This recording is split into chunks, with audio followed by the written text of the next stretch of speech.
Good morning. We're all back together, and man, it is March.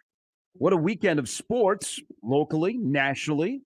I'm exhausted from watching basketball all weekend, either in person or on TV, prone on my couch. It is March. It is the 6th of March. It is 6 also days. 1 week. 1 week from now, we will have a bracket in hand. Hope you guys all have your jargon all set up, bracket busted. Who's going to ruin each other's bracket? Where Creighton is going to be? Could Nebraska make a run? Hey, but I thought their season was over. Apparently, they didn't get the memo. I know. I hope all those sports talkers, including some of the people on this radio station, when they get on their air today, they just remind people that Nebraska still had a game to play yesterday. And I don't know about you guys. I mean, on a long and lonesome highway east of Omaha, you can listen to is that the silence from the Iowa Hawkeye fans? Oh, the first sweep since we've become a proud member of the Big Ten. But has it really been, Jimmy, use your fingers over there. Has it really been now 310 days since Iowa beat Nebraska in football, men's basketball, volleyball, and baseball? Does it really seem that long? 310 days? My gosh, it just seemed like that game on Black Friday in Iowa City at Kinnick Stadium was just the other day on Senior Day. I mean, there's truth to that. Or wait a minute. Yesterday, it just seemed like it was yesterday that Iowa basketball, which had all kinds of possibilities. They could get a double bye. They could be a number 2 seed. They're having Senior Day. The McCaffreys are having a little potluck afterwards. They're 11.5-point favorite. Nebraska doesn't have a couple of guys. The season is over, according to media people in Nebraska. The season ended against Michigan State. Second half Michigan State. It was a good run. Let's see if Ramel Lloyd can play. And lo and behold, in a game that, quite honestly, now, I'm doing this a little bit tongue-in-cheek, but I just want to remind people that it has been 310 days since Iowa beat Nebraska in football, volleyball, men's basketball, or baseball. That's a long time. You guys realize that is almost a whole year. Mm-hmm. Yeah, that's like a whole year. We are getting close. But that game over in Iowa City yesterday, I mean, for God's sake, Ed Foley hasn't even coached a football game at Nebraska. Ed Foley's not from here. Ed Foley just trash-talked Iowa. What are we doing? And whatever we're doing, it's fantastic. Because yesterday was one of the rare things about this weird Nebraska basketball season in which they wake up this morning, by the way, as an 11 seed taking on Minnesota on Wednesday night at the Big Ten tournament. They're 4-0 this year against Iowa, Wisconsin, and Creighton. Yeah. 4-0 against Iowa, Wisconsin, and Creighton. Now, you can't do that in baseball because Wisconsin doesn't have baseball. Yeah. But in men's basketball in Lincoln, you can go 4-0 against Iowa, Wisconsin, and Creighton and go, what is going on? But yesterday's game, the way that game played out, think about, of all the times, especially with that program, which gives you the least return on investment, the fan loyalty that dive deep into Nebraska basketball, and the kind of games that Nebraska basketball has lost this year, where you have these statistical improbable moments where there's no chance that Nebraska, the way they're built, are going to lose a game where you feel like they're down 15, they're getting crushed on the offensive glass, every turnover turns into points, but yet at the end of the game, when they turn the clock off and the score remains, Nebraska won yesterday. Wow. What a start to the basketball part of March. And I hope you guys have come around on the fact that this is the greatest sports month of the year. I never really disputed I definitely had in the top 5. There's a little bit of something September when you get both college football and the NFL going. But no, it's right up there. It is. Wow. Yesterday, I mean, the 18-9 lead seemed like a distant memory. And then you're watching some sloppy basketball. You pointed out the second half or the second chance opportunities for Iowa, like everything again. It just kind of sort of presented itself of like, okay, that was cool. And I mean, before you were gone on Friday, you and I talked about this. You brought it up. At the very least, regardless of the result, you want to see what type of response Nebraska has coming off of that second half against Michigan State. Because, again, it maybe wasn't just the people here in this building that were talking about it, but other people were really ready to write Nebraska off. Could that second half have maybe determined the outcome? And I think there was a lot to be seen about this team, what we've seen from this point, where you could actually say, yeah, we've seen, I mean, hell, we joke about it all the time with Trev, the undeniable progress. But if you look at this team, there's been a lot of things. If you could just kind of watch in between the stat line, in between some of the results themselves, there's been growth with this team. And that is a true testament to Fred. It's a true testament to that bench. But yesterday, again, things in the past that you could already sort of just write the result without watching the second half. It didn't take place. Now, the help of the three ball, sure. But Nebraska, again, never just kind of succumbing to, yeah, all right, cool. We played hard. We showed up, just not meant to be. And you realize a week ago what Michigan State thought they had against Iowa in that building. And then Iowa was able to knock them off and just in a flurry there in a matter of 90 seconds. And so obviously no lead ever felt safe, but you could tell it was different because the fact that Nebraska just would not go away. After having that 9-point lead, they just would never go away. You could tell Iowa was never comfortable there in the closing moments like they probably were in the final 90 seconds against Michigan State. So there's something about this team, again, that it's just we continue to talk about a likability factor with this team. And it makes it even more likable when you take down Iowa, when you do it in their building, when you do it on senior day, when you can now say you lay claim to the first sweep of Iowa since. I mean, think about the teams. Think about the 2013-14 team that made the NCAA tournament. Think about better teams as a whole that Nebraska's had since they've been in the Big Ten. To be able to, this group here, this bandaged up, just beaten up, forgotten all about, left for dead team is the one that we can say swept Iowa. And it's a decent Iowa team, you look at that was an 11.5-point favorite, by the way. They did not get a field goal in the last 6 minutes and 12 seconds yesterday. And by the way, got swept by Nebraska this year. They also lost to Wisconsin and Eastern Illinois, which will probably affect their seeding in the NCAA tournament. But that's their problem. This is a team that, I mean, they just won 6 of 8. And during that stretch, they were missing 3 of their top defenders. And Fred Hoiberg, in his history in Iowa City, and especially with who you did not have available yesterday, he has gotten beaten bad. I mean, Iowa has taken it out on the former Cyclone over at Carver Hawkeye. They had lost by an average with Hoiberg at Nebraska. They had lost in Iowa City by an average of 28 points a game, and they had given up 99 a game when they've gone over there to play. Now, part of the whole, which is just kind of about yesterday's game, in games where the stats and you look at the box score after the game, or you as the game was going along at first half, and then how Nebraska shot in the second half, where they hit 14 threes for the entire game. But their splits were 60, 66, and 66 in the second half. So they also gave up 70 or more points, which this year's team very rarely wins. Yeah. So many different parts of that game where you go, how did Nebraska win? But now you look at shifting into the conference tournament week, and we'll bring Creighton into the conversation. I think you have to like where this all ends up. Nebraska's an 11 seed, so 1 win to the NIT. Not ready to go there. I know people want to talk about the trip to the NCAA. If you're playing on Saturday, call me at my house, okay? Which would mean you would have gone through Minnesota, Maryland, and Indiana. But let's just focus on Wednesday night against Minnesota, a team that beat Rutgers and then went down their leg against Wisconsin yesterday. That's not a very good Wisconsin team, by the way. Greg Gard, hello. But Wisconsin found a way to win at the barn because Minnesota can't make a free throw. I mean, I watched the game on Saturday night between Omaha and South Dakota State. Nobody could throw the ball in the falls in the second half. I watched Minnesota could not hit a free throw last night when they had that opportunity. But how excited are you for an 11 seed?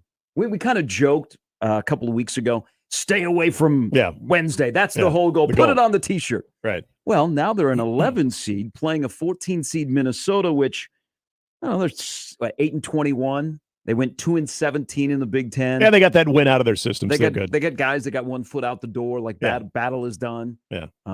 Dawson Garcia is still a very good player. But you kind of feel like, wow, okay, there's Minnesota, and then get greedy. Then there would be Maryland, but just one win gets you to 17. And then on the other side, you have Creighton, who the way things unfolded in the Big East, I think Creighton has to feel pretty good about a 3 seed because you avoided UConn and Marquette. They're on the other side of the bracket. And you have Xavier, who got the news yesterday at Fremantle, who has been out since the 28th of January with a broken foot, is not going to play the rest of the year. You wait Villanova, which has to go on a heater to make the NCAA. I think Nebraska and Creighton have to like where they're at going to Chicago and New York City, respectively. Yeah, the Villanova one I know gives people a little bit of anxiety just because of how they're playing right now. But I think if you looked at that potential, first of all, Villanova's got to win to get to that game. I'm sure they will. Nick, they're playing Georgetown. I know they're playing Georgetown. Georgetown and Minnesota should play. Nice scrimmage. Yeah. Georgetown and Minnesota should play. But see, that's a 7-game series right there. Talking about this on Friday, like up until Minnesota's win against Rutgers, yeah, I think that would have been like the game. But now Minnesota doing that, we're going to beat Rutgers thing. I don't know. Georgetown's kind of in an island on their own. But yeah, I mean, the Villanova thing, I think does give people a little bit of anxiety. But as you mentioned, the type of teams that you have on the other side of the bracket that you essentially avoid until you really get into the thick of it is nice. And for Nebraska, we were talking about this a lot really over the last week since that Michigan State loss, that if you are kind of in that 12-13 matchup, Ohio State all of a sudden has shown at least a little bit of a pulse that who would you rather play if you need to advance, if you need to move on to the next day to try to solidify any type of postseason opportunity in the NIT if you're Nebraska? Well, I think that would be very obvious, even though Ohio State was struggling coming in with an 8-game losing streak before they finally won a couple of games, that you would rather play Minnesota than Ohio State. So it does work out well. And that was sort of the thought going into the weekend is you're probably going to have to take on Ohio State because it looks like Wisconsin, they're going to win that tiebreaker because you just looked at the matchups this weekend, Wisconsin versus Minnesota, which they did take care of business. Nebraska versus Iowa just didn't seem like a promising proposition going into the weekend. And shame on me or anybody else who thought that was going to be a tough spot for Nebraska. So then you look at who waits ahead. Again, I don't want to do that too much because what Nebraska did in Lincoln, that's the key. Against Maryland, we know how well they play. Hey, they showed something, and they've showed some stuff on the road, Rutgers and Iowa. But what I would say is you've got confidence at the very least. I don't care where you played Maryland. You beat Maryland. You've got confidence against them. So if you get by Minnesota, team that you should feel supremely confident again, you've got a Maryland team that at the very least, you can do some stuff again. So, if there's a way that this thing realistically could have set up for both teams where they are on their side of the bracket, I think you got to be happy with that. Nebraska wins one game, they're in the NIT. I think they got to win one game, they're in the NIT. I think with Creighton, because the committee has told us that the conference tournaments really do not affect the seeding. Tim Kruger is going to join us coming up at 7:40, his last bracket before it becomes official. Before the bracket. They're a 6 seed. They're probably going to stay a 6 seed. Mm-hmm. So I saw the athletics bracket this morning has them actually in Des Moines, but they're going to be a 6 seed. So they really can't. I don't think they could improve their seeding if they get to the final and maybe beat UConn. UConn's going to be a tough out.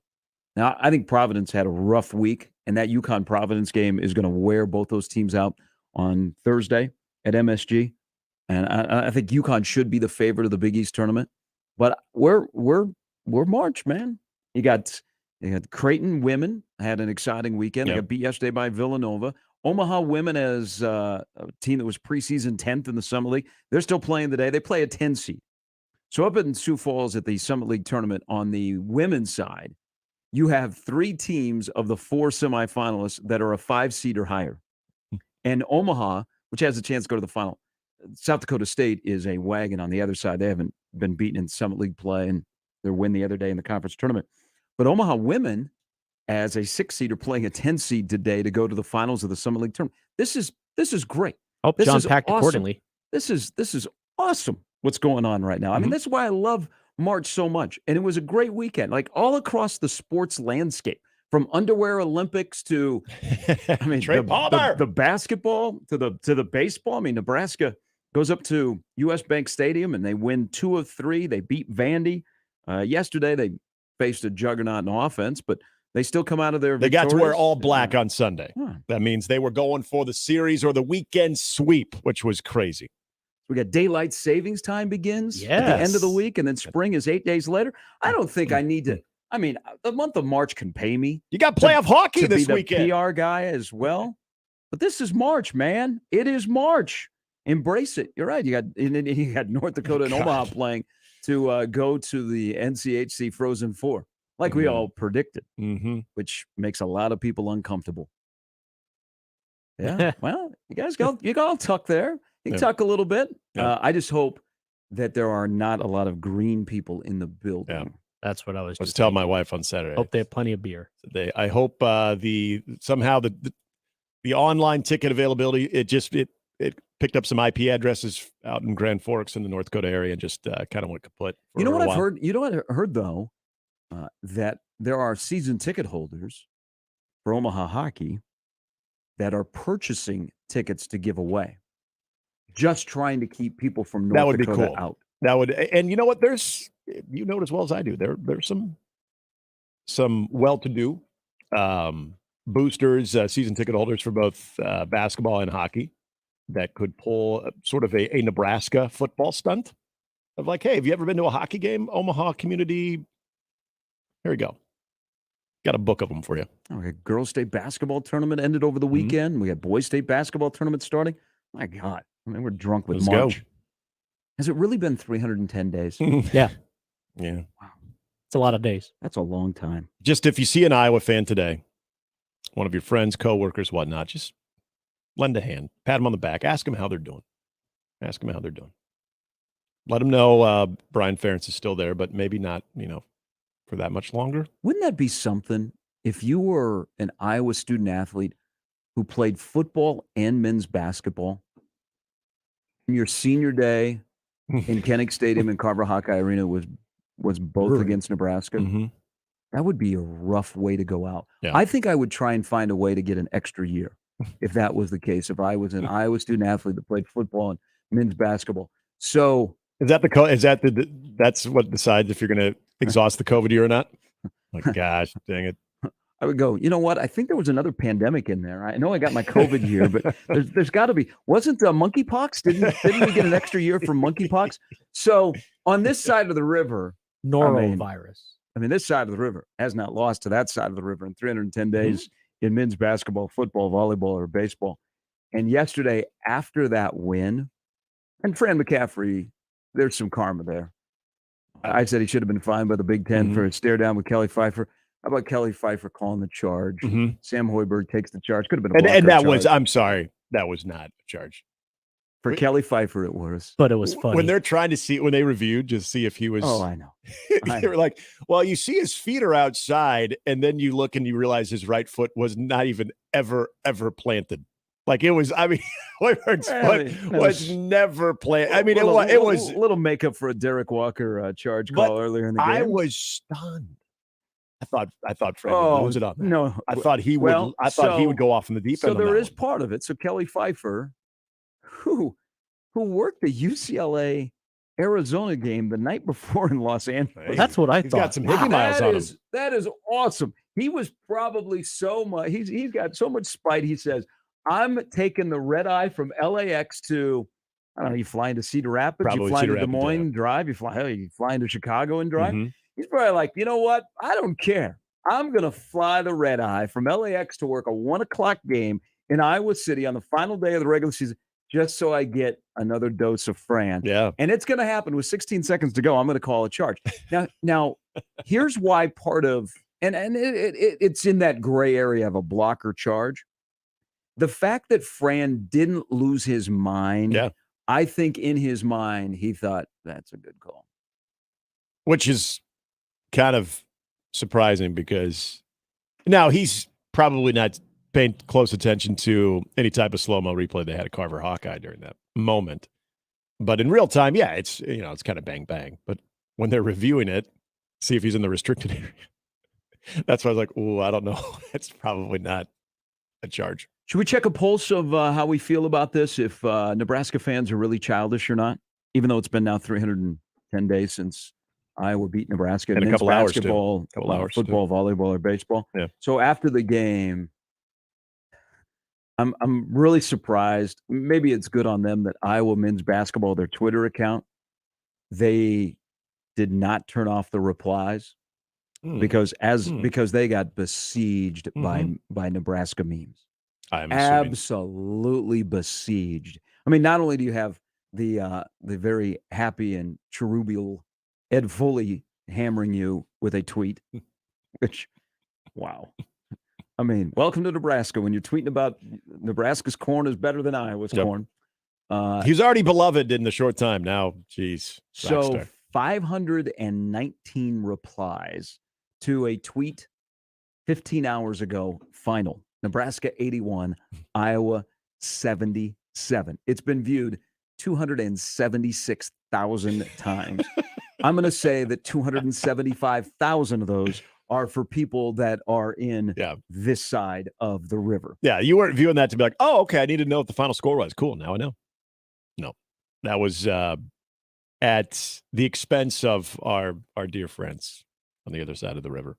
And look, this goes back, though. I don't make an excuse. Just let it rip. Exactly. Just enjoy it, embrace it. Don't run away from it. I don't have any problem with this because remember the amount, and Iowa was a part of this as well. This is what college athletics has become. Look at Nebraska's social media from yesterday. Well, remember thank you for getting the Big Ten to play football again, Nebraska. Remember how many damn posts you had to see about that. Iowa dug it in a little bit even further during that year too. So Nebraska's kind of been lying in the weeds a little bit, waiting for an opportunity to have their fun with this. So yeah, do not apologize at all. If you were one of those people that decided to just drop something there, have fun with it. That's okay. And you know what? Have fun with it. It's fine. When Iowa beats Nebraska in one of those sports that they haven't beaten Nebraska in 310 days, we'll laugh because I hope Iowa is creative when they do that. But so spring game weekend, baseball's in Iowa City. Huh? Good Iowa baseball team, good Nebraska baseball team. Yeah, man. See, here's the thing. I'm mixed because I have an affection for the game of Caitlin Clark, and Rick Heller is a family friend. Heller's a hell of a coach. I will say that. No problem saying that.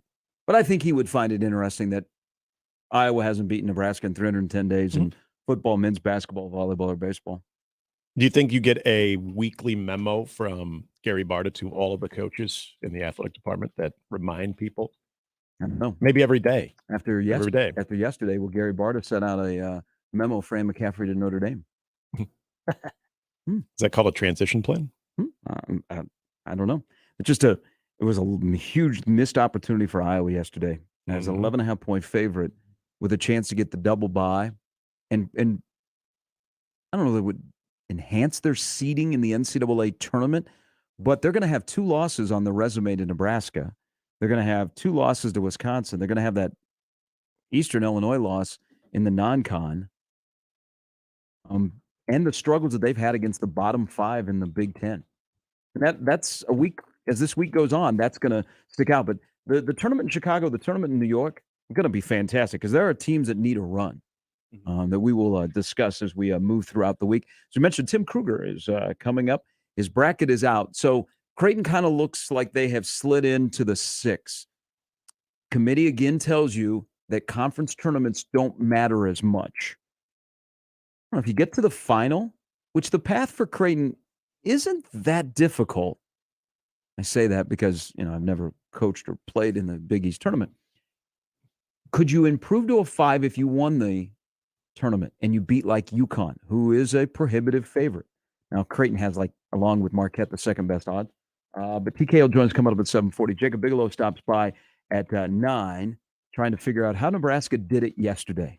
There were so many things that said, nope, hot start. Iowa responds. Yeah. And Nebraska never went away. They hung in there. And they didn't wilt, even when all of the things were starting to tilt towards Iowa. So Jacob will stop by at 9. Nebraska plays Wednesday night against Minnesota in Chicago. And then Joel Lorenzi is scheduled to join us as Creighton will play late night Thursday against the winner of Villanova and Georgetown. And we'll have more March Madness. And last second, what are you doing over there? I'm just Well, they're grunt. yeah, so, you know, when you're putting down a very nice entree, you look forward to digging into it. It's a great week. It's a great week. If you would like to discuss, because I think there's part of the Nebraska basketball season and the win yesterday, and Nebraska's 4-0 this year against Iowa, Wisconsin, and Creighton. Sam Grease will be able to put that on a resume when he's trying to find a spot to play in Europe next year. What is the most satisfying win this year for Nebraska?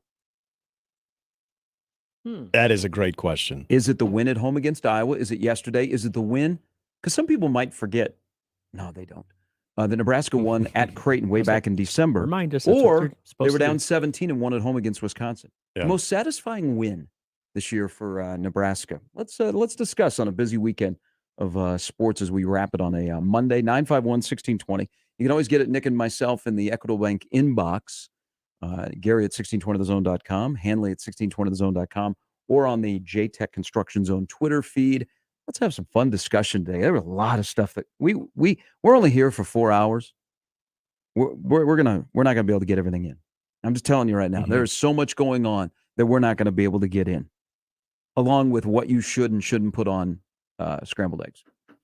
I had way to bury the lead here. I had an observation when I was in South Dakota over the weekend, just watching somebody eating breakfast, and I because I had scrambled eggs quite a few times this weekend. Yeah. Was it one of the kids? The who? Was it one of the kids and eating scrambled eggs? One of the student athletes. Oh, you call them kids? Yeah. Oh no, they're young adults. No, it was young people. It was a regular. Okay, okay. It appeared to be a South Dakotan. Okay.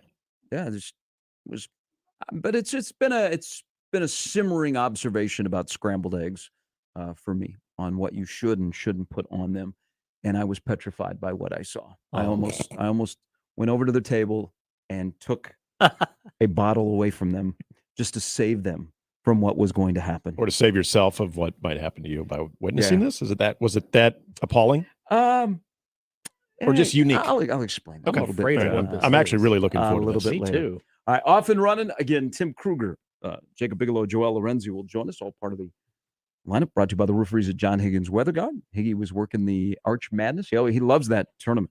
He worked the final in St. Louis yesterday when Drake just absolutely drubbed Bradley to get to the NCAA tournament. Watch out for Drake. That's an older team, and it's a lot of guys that have the same experience that won a game against Wichita State in the tournament in the COVID year. They've added Tucker DeVries. When you get your bracket a week from today, don't overlook who Drake is seeded, because Drake with experience and Tucker DeVries could be a team that will be a very sexy pick to pull off an upset. All right, off and running. March is here. Glad to have you in. Busy week. The whole gang's back together. Nick, Jimmy, and Gary on 1620 The Zone. Gary Sharp, Nick Handley, and Jimmy Chavez. Mornings with Sharp and Handley. Weekdays 6 to 10. On 1620 The Zone and 1620thezone.com. Mornings on 1620 The Zone is brought to you by MD West One Orthopedics, Neurosurgery, and Spine. Previously on The Crossover. Oh, yeah, you were gone for this. I didn't start. He didn't watch our movie club movie because he watched 6 episodes of The Crown on Thursday night. Who? Him. Me. The hell? He hasn't watched Andor, and he's watching The Crown instead of our movie club movie. Isn't that about the dumb twits over in your... Yes. Oh, my God. Hudson, get back in here. You're our producer now, This too. is disgusting. Mornings with Sharp and Handley. The Connor Happer Show. Unsportsmanlike conduct. 6A to 6P. 1620. The Zone. Your Omaha area forecast from the Godfather's Pizza Weather Center and KETV News Watch 7 on 1620 The Zone. Watch out for areas of dense fog this morning, mainly north and west of the metro. Otherwise, expect partly to mostly cloudy skies throughout the day. Breezy and cooler with north to northwest winds gusting 15 to 25 miles per hour. Highs in the mid-40s. I'm meteorologist Sean Everson from KETV News Watch 7. 1620 The Zone. Traffic. From the Zoom Drain Time-Saving Traffic Center. We have no accidents to report at this time, but you can expect a little bit of slowdown from 183rd to 165th along Center. Then along 204th, be prepared for a minor delay from Harrison to Q Street. And other than that, it looks like your commute this morning should be pretty smooth, even if you're running a bit late. As always, remember to stay safe and wear your seatbelts. I'm Chris Scott. This time-saving traffic was brought to you by the Nebraska Lottery. Cash Blast from the Nebraska Lottery is back. Until April 18th, buy a 2x2 ticket and enter to be one of 14 winners of $5,000 or $500. Details at anylottery.com. 2x2 top prize odds, 1 in 105,000. MD West 1 and the Ortho and Spine Urgent Care are now open on the southwest corner of 192nd and Dodge. MD West 1 is voted the #1 private medical practice in Omaha for orthopedics, neurosurgery, and spine. MD West 1's new location in Fountain Ridge includes the Ortho and Spine Urgent Care, where walk-ins are welcome. See the specialists directly for any bone, joint, or muscle injury or condition. Go to mdwest1.com for details. The Blue Jay Zone is brought to you by Barry Law. We're in it to win it, and nobody has been in it to win it at Creighton more than Jim Flannery. The Blue Jay women's head basketball coach earned his 400th victory on February 27th, the first basketball coach in school history to win 400 games on the Hilltop. Flannery is the definition of a Blue Jay lifer. Former player, grad assistant for Bruce Rasmussen, top assistant to Connie Yori, winner of 400 games at CU, and soon headed for a program record 6th NCAA tournament. Congratulations, Flan. Winning comes without a guarantee. Focus, discipline, and extraordinary effort make winning more likely. Sometimes our greatest wins come from major setbacks. Coming back from a serious injury is a win that requires teamwork. At Barry Law, we're in it to win it. If you have been seriously injured in an accident, call Barry Law today. 402-999-7777. Acura of Omaha has more than 100 quality pre-owned vehicles, with most priced thousands below market value. Get our best price in just minutes at AcuraofOmaha.com. That's AcuraofOmaha.com. The brand new Dollar General Distribution Center in Blair is now hiring. Starting wage is up to $22 per hour with benefits including medical, dental, vision, 401k, and a $2,000 sign-on bonus. Apply today by texting DG Warehouse to 25000 or online at dollargeneral.com/careers. Again, apply today by texting DG Warehouse to 25000 or online at dollargeneral.com/careers. Dollar General can't wait to have you become a team member at their brand new distribution center. Do you know a high school senior who'd like a $12,000 college scholarship? Well, be sure to tell them that the Salvation Army is now seeking nominations for the DJ's Hero Award scholarships. We're looking for Nebraska high school seniors who have overcome adversity and who are doing the most good in their communities. The application deadline is March 8th. Nominate your hero today. Just go to djsheroapp.org for more information. That's djsheroapp.org, djsheroapp.org. Equitable Bank. We take banking personally. EquitableOnline.com. And we're back. Mornings with Sharp and Handley. Here's Gary, Nick, and Jimmy on 1620 The Zone.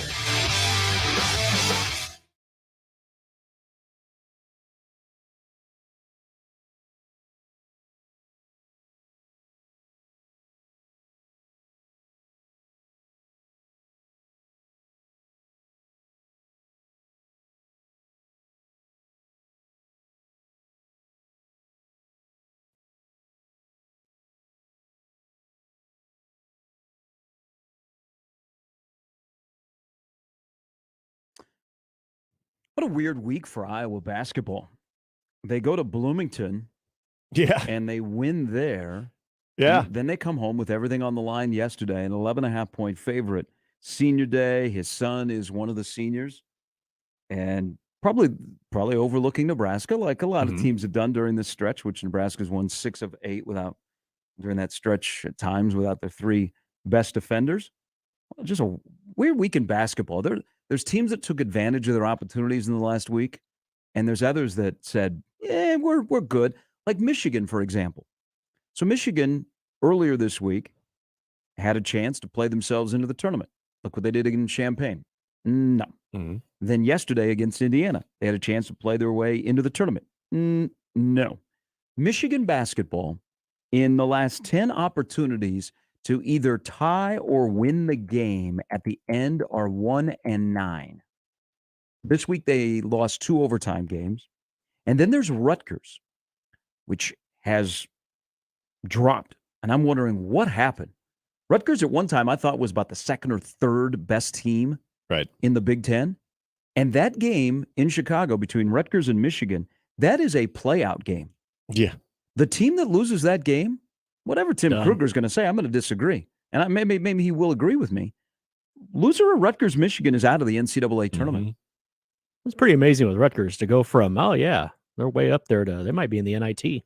No, I mentioned this on Friday. Like it was early January. The way we were kind of watching things unfold, or again, very early in the Big Ten standings of like, is I know we asked the question, is Rutgers the second best team in the Big Ten? At least for a moment, they were sort of looking that part. Things have changed a little bit, and Minnesota will do that to you as well. Basketball's drunk. Let's admit it. It can be March, it can be February, it can be Uncle Joe in December. Basketball is drunk this year because this is all part of it. Makes for a good tournament. You're waking up this morning. And Iowa hasn't beaten Nebraska in 310 days in football, men's basketball, volleyball, or baseball. Northwestern, which lost their two top players. Yeah. Nance and Young, they are a number 2 seed in the Big Ten tournament in Chicago. You don't think the UC is going to be rocking when Northwestern plays? Northwestern is the number 2 seed in the Big Ten tournament. Well, they are Chicago's Big Ten team. Now, this is all part of also the Big Ten is a jumbled mess. I know the Big Ten's probably going to get a lot of teams in. I don't know how many are going to that second weekend. Now, I still like Indiana because I like their guard play. Purdue is, they've kind of run away with the conference, but I'm not lock, stop. Hey, Purdue's going to the Final Four. The Big Ten is just one jumbled mess, which kind of shows you Nebraska went 9-11 in conference play. Mm-hmm. If you get to 10 most years, you've got a really good shot. So Nebraska has to find a way to get at least +1 next year. But you have Northwestern as the number 2 seed. And we also live in the bizarro world as we wake up today in basketball month. The New York Knickerbockers have won 9 in a row. Hey. Okay. Right. So that is true. So this is right now the epitome of March Madness. And it's fantastic. But I go back to the Nebraska game yesterday, and as I sift through the box score, and I went to the extended box score that's got points per possession and all of that kind of stuff. Mm-hmm. Nebraska basketball doesn't win games like that. No. They just don't. Historically, they have not won games where they give up 31 second chance points. They give up 21 offensive rebounds. They give up 21 points off 15 turnovers. They don't win games like that. But they found a way yesterday. Of all people, C.J. Wilcher has a personal 7-point run in the game. My man, CJ. You're on a lonely island if you're claiming him as your man. I'm just telling you that. But I get extra excited when he's having a good game. But for one day in Iowa City, what is going on in this bizarro world? So when I asked the question about this season with Nebraska basketball, where Fred Hoiberg has found the 4 letters that has escaped him in his first 3 years, and that is TEAM. Said Abdul Masi, whether I'm being told I got to, bump the guy to the curb or not, I got to take control of my basketball program. And he got a couple of nice additions. The culture in the locker room is greatly improved. Mm-hmm. He found the TEAM of the wins this year, the most satisfying win. Could be Creighton. Could be the first time against Iowa. Could be yesterday with everything that I laid out about how odd that was for Nebraska to win. You know what I think is the most satisfying win this year? Granted, they're a 12 seed in the Big Ten tournament and they're on the bubble, and Greg Gard is. I still think the Wisconsin game, when Nebraska was down 17 at home to a team that has been a kind of a thorn in Nebraska's side, I think that to me is the most satisfying win. Maybe that's the most eye-opening of what this team can do when you are down 2 starters. But you have a pick of wins this year, and the last 3 years, your pick of wins that go, hey, that's the most satisfying. You could count them on 1 or 2 fingers. Oh, totally. I think for the coaching staff, and I think we've pretty much learned as much that the Wisconsin one probably was and still is that one. I would be curious to hear the conversation in the locker room especially with the coaching staff after yesterday, though. And I say yesterday, I say in Iowa City, it was sort of reminiscent of what Nebraska was doing at the end of last year, too, where they did it to both Wisconsin and Ohio State on their senior days in their buildings. That's always kind of fun to do. But if you lay out the parameters again, why the Wisconsin one, I would say you would have a really good argument for that one because you don't see Nebraska, even at home, overcome deficits like that, especially when you're shorthanded like they are. Yesterday, you're watching that start that Nebraska gets off to, and then all of a sudden, Iowa just, in the blink of an eye, all of a sudden, it's 18-9 before you know it's 21-18. You're just like, okay. And usually in Nebraska, on the road, has had then they've wilted a little bit. Because when Iowa's offense is humming, that's a really, really efficient offense. There's a lot of things to like about that offense, but you're right. When Nebraska jumped them early, but then Iowa responded, I thought, Now it's going to look like some of the past road games outside of like the trip to Rutgers. Yep, and you're probably going to see a score that's going to reflect something very close to what the line was at the end. And at that point, I wasn't even like dejected. I was more of, okay, how does Nebraska respond? Can they just make the second half entertaining? Can they hang around this? Where they at that 8-minute media timeout in the second half? All those things really. And again, shame on me for not entertaining the fact that they could actually still win this basketball game, but doing what they did on the road, again, limited, and not playing extremely clean basketball. You're giving up offensive rebounds. You're turning the basketball over. Iowa, on the other hand, is converting off of those turnovers. But then all of a sudden, you're able to defensively sort of shift it back there in the key moments there in the last 6 minutes where you hold them to a field goal drought. Didn't see any of that coming. And to do that, given, as you brought up the Indiana game, am I to believe that Iowa can go into Bloomington, and a tough place to play against a very good Indiana team, a team that I think actually has a better shot of going further than what Purdue has, at least right now, that you could go and lead that game when it wire to wire, and yet Nebraska comes into your building and they give you more of a handful than what Indiana presents for you. To your point about college basketball being drunk, that's a good example of it. But you look at what Nebraska has been able to show. And more times, especially in the last 2 months, they have given you that moment of looking like they've sort of overcome some of those previous things that have really hurt them, or why we do look at them giving up that type of a lead and think, okay, yeah, they're done. So I still say yesterday, because of the way that game was trending, and also given the way that Iowa was coming into that game with everything they had on the line, and then you put an exclamation point on that series that you sweep them, because that was the one thing I was worried about more than anything. Like, Iowa's good right now. They're pissed off. They're not going to overlook Nebraska because of what Nebraska did to them in Lincoln. This just ain't going to go well for Nebraska. Shame on me. And look at that. So I would say Iowa. Yesterday, Iowa at Carver Hawkeye. It's the most excited people been for an 11 seed in the Big Ten tournament. A little bit has to do with who you're playing. Yeah. It's a very, very, very, very winnable game. Old man Doug writes into his own inbox, the Equitable Bank inbox. A check.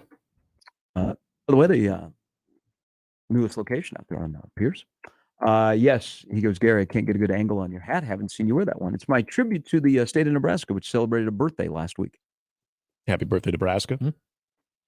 And way to pay tribute. Did they have cake down? Did Governor Pillen have cake down at the Capitol for the birthday? Yeah, they should. They had to have. Or do you think have they gone like the cupcake, or even now the popular cookie route? The cookie cake? Well, a lot of people are buying, the big luxury cookie boxes in lieu of a cake. Oh, yeah, that's what you had, right? Mm-hmm. Yeah. Which I don't mind. No, there's always a lot of cake left over, I think. Yeah. What would you give Nebraska for its birthday? A border to keep the young people here so they don't go get their degrees and go somewhere else? Give them a gambling app? Did someone from Iowa call Nebraska basketball poverty program? I've seen it on Twitter quite a bit. If you're describing it 30 to 60 days ago, that'd be correct, but it is emerging from bankruptcy. Hey, that's good banking terms. It is, yeah. Yeah. Forgiveness. No, I've not heard that. Did I haven't, but I'm on Twitter. I haven't. Twitter, heard you say anything. Yeah, I haven't heard that. Ed Foley said something on Twitter yesterday. Jeez, the website is fantastic. I'd not heard I that. hadn't heard it either. But if they had, I'm sure that the Nebraska basketball fans, which have flexed enormously since that game ended at 3:00 yesterday, As they would have should. found that quote, Good and they game. probably would have put that person in the Yeah. fetal position. Again, if you just scroll through the score tweet from Iowa basketball, and there's actually a lot of familiar Twitter handles that interact with our show that memed the heck out of Iowa.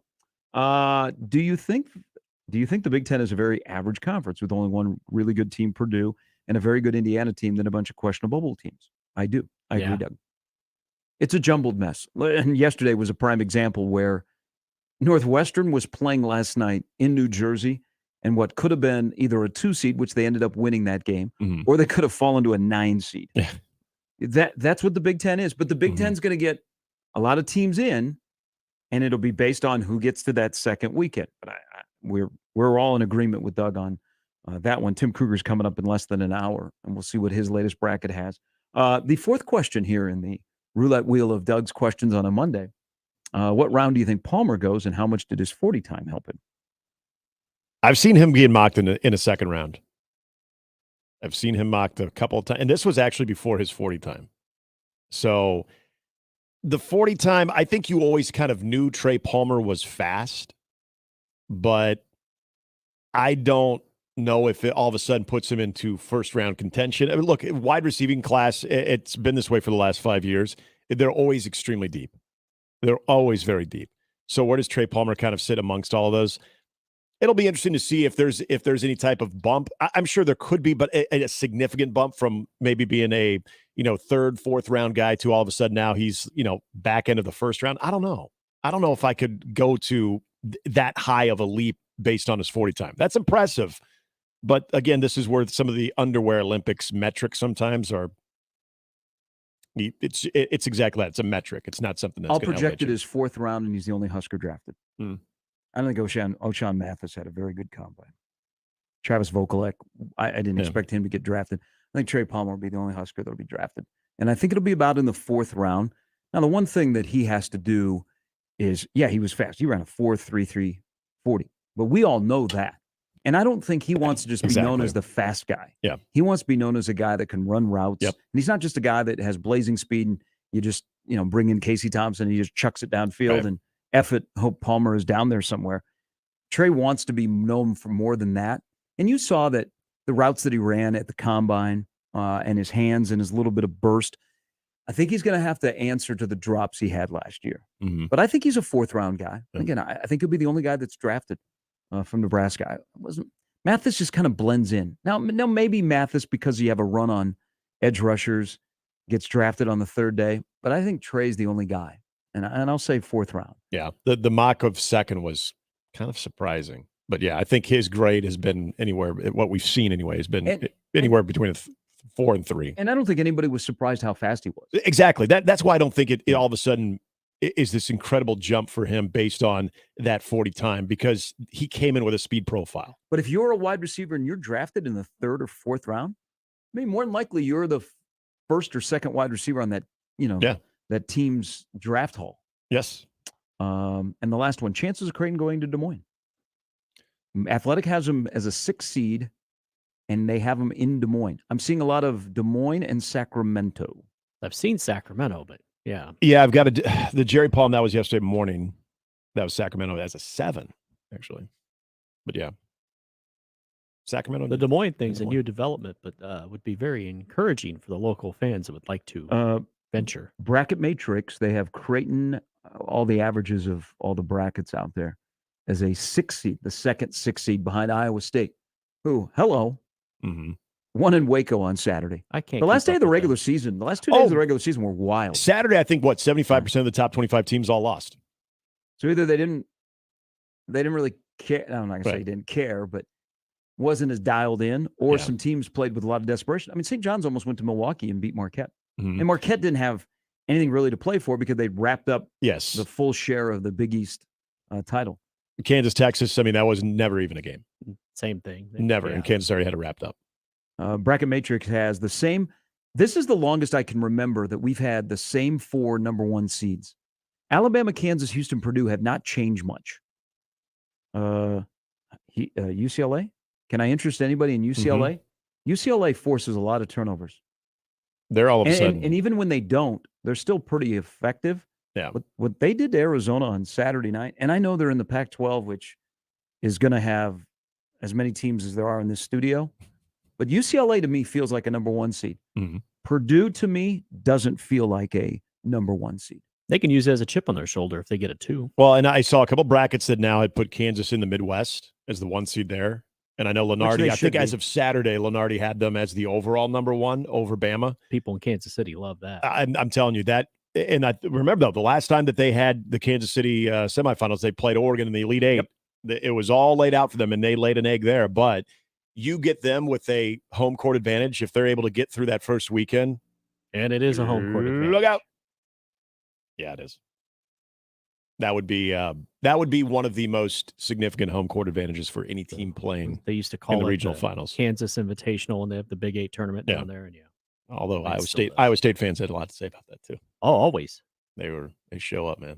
Okay, so just a little tease before we get to Tim in the next hour. He was with the other bracketologists that are his friends. They did their mock bracket. They have Creighton as a 6 in Greensboro, opposite Gonzaga. Who Gonzaga all of a sudden has started to rise up. I noticed they're in the top 10 in Ken Palm again. And they play tonight against San Francisco in that weird WCC bracket. The mock had Rutgers making the tournament. See, I think Rutgers-Michigan is a play-out game. Loser of that game is done. Well, he has Iowa State playing Oral Roberts as a 12. Oh, there you go. Oh. Yeesh. Just want to see who's going to Des Moines. Okay. All right. KU should be in Des Moines. Now, Iowa may have played themselves out of Des Moines as well. Yep. But there's a little bit of a chance that Creighton could make Denver, though. Des Moines. It'd be a Denver if you're Iowa. It'd be fine. Yeah, I don't think you'd be opposed to that. No. All right, so TK is coming up at 7:40. Jacob Bigelow a little bit later, ahead of Nebraska playing Wednesday night against Minnesota in the Big Ten tournament. Creighton gets the winner of Villanova-Georgetown late Thursday night. And they are opposite in their side of the bracket, Xavier. The other side, UConn, Providence, Marquette. Creighton, as the number 3 seed, actually worked out really well, in my opinion. I agree. Anybody be surprised if it's UConn Creighton on Saturday night? Nope. And I don't know that anybody really wants to play UConn. UConn's won 8 of 9. Providence is skittering a little bit. Yep. But we've counted out Marquette. And Marquette's going to have the player of the year in the conference. Kolick will be the player of the year. Does Georgetown go to Heater again? Who? Yeah. Georgetown play this weekend? Oh, sure they do. Oh, did they play this weekend? Yeah, they played. Rumors have it they did. Did they? I'm trying to remember who they played. They didn't just pack it up and say, "Now we're good." That performance in Omaha, I would have. I was like, "We're good. We're good. We're going to concentrate on baseball." I know they. Well, obviously they lost. Who the hell did they play? That was their last game. They will have gone. Oh, it was their last game. Yeah, they will have gone a week since getting beat by 40 by Creighton. Wow. Okay. Gosh, I thought that'd be great prep. That'd be great prep for them against Villanova. How ironic! That'll be Patrick Ewing's last game. Will be in the Garden. They got to sit on that one for a while. Yeah. And 33 is up in the rafters. Yeah. I'll make him feel better at least. Better days. It'll be awkward. Off and running on a Monday. March Madness is in full effect. Here, prep-wise, girls' state basketball tournament wrapped up. Boys' state basketball tournament takes the floor midweek. We'll have it all covered as we roll till 10 on this Monday. Plus, there was one bad bit of, maybe bad news for Nebraska athletics over the weekend that we will touch on as well. It's Mornings with Sharp and Handley on 1620 The Zone. More with Gary and Nick after this on 1620 The Zone. Big names, big games. We've got them all. 1620 The Zone.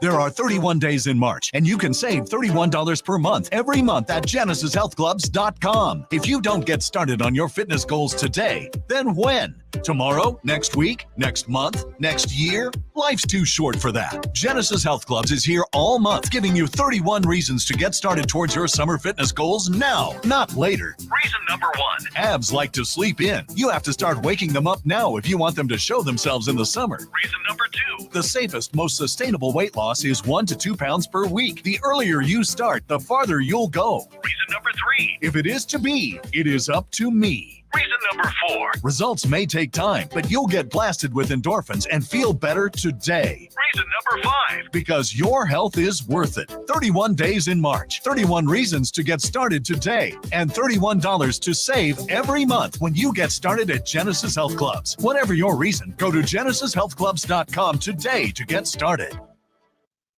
Say goodbye to ordinary home shows. The Omaha Lifestyle and Home Expo features smart technology and thousands of dollars in giveaways like gas fireplaces, pellet smoker, and electronics. Lots of activities for the kids, including a St. Patrick's Day treasure hunt. Plus, catch all the NCAA tournament action in the new Expo Lounge. Free admission for veterans and active military. Made available by Rotor Mortuaries. Discover the latest in home design and technology at the Omaha Lifestyle and Home Expo. March 17th through 19th at the CHI Health Center. Presented by Cox Communications. MD West 1 and the Ortho and Spine Urgent Care are now open on the southwest corner of 192nd and Dodge. MD West 1 is voted the #1 private medical practice in Omaha for orthopedics, neurosurgery, and spine. MD West 1's new location in Fountain Ridge includes the Ortho and Spine Urgent Care, where walk-ins are welcome. See the specialists directly for any bone, joint, or muscle injury or condition. Go to mdwest1.com for details. Finding great people to hire is like trying to find a needle in a haystack. It's pretty difficult, right? Well, ZipRecruiter has mastered finding a needle in a haystack, so they take it to the next level. They make hiring so simple that it's like finding a needle in a needle stack. And that's why you should try ZipRecruiter for free at ziprecruiter.com/radio. Here's what it's like to use ZipRecruiter. They have so many qualified candidates that it's easier to find the right ones for your roles. In fact, 4 out of 5 employers who post on ZipRecruiter get a quality candidate within the first day. That's a lot of needles. So how do they do it? ZipRecruiter's powerful technology sends you candidates who are a great match for your job, and you can even invite your top choices to apply.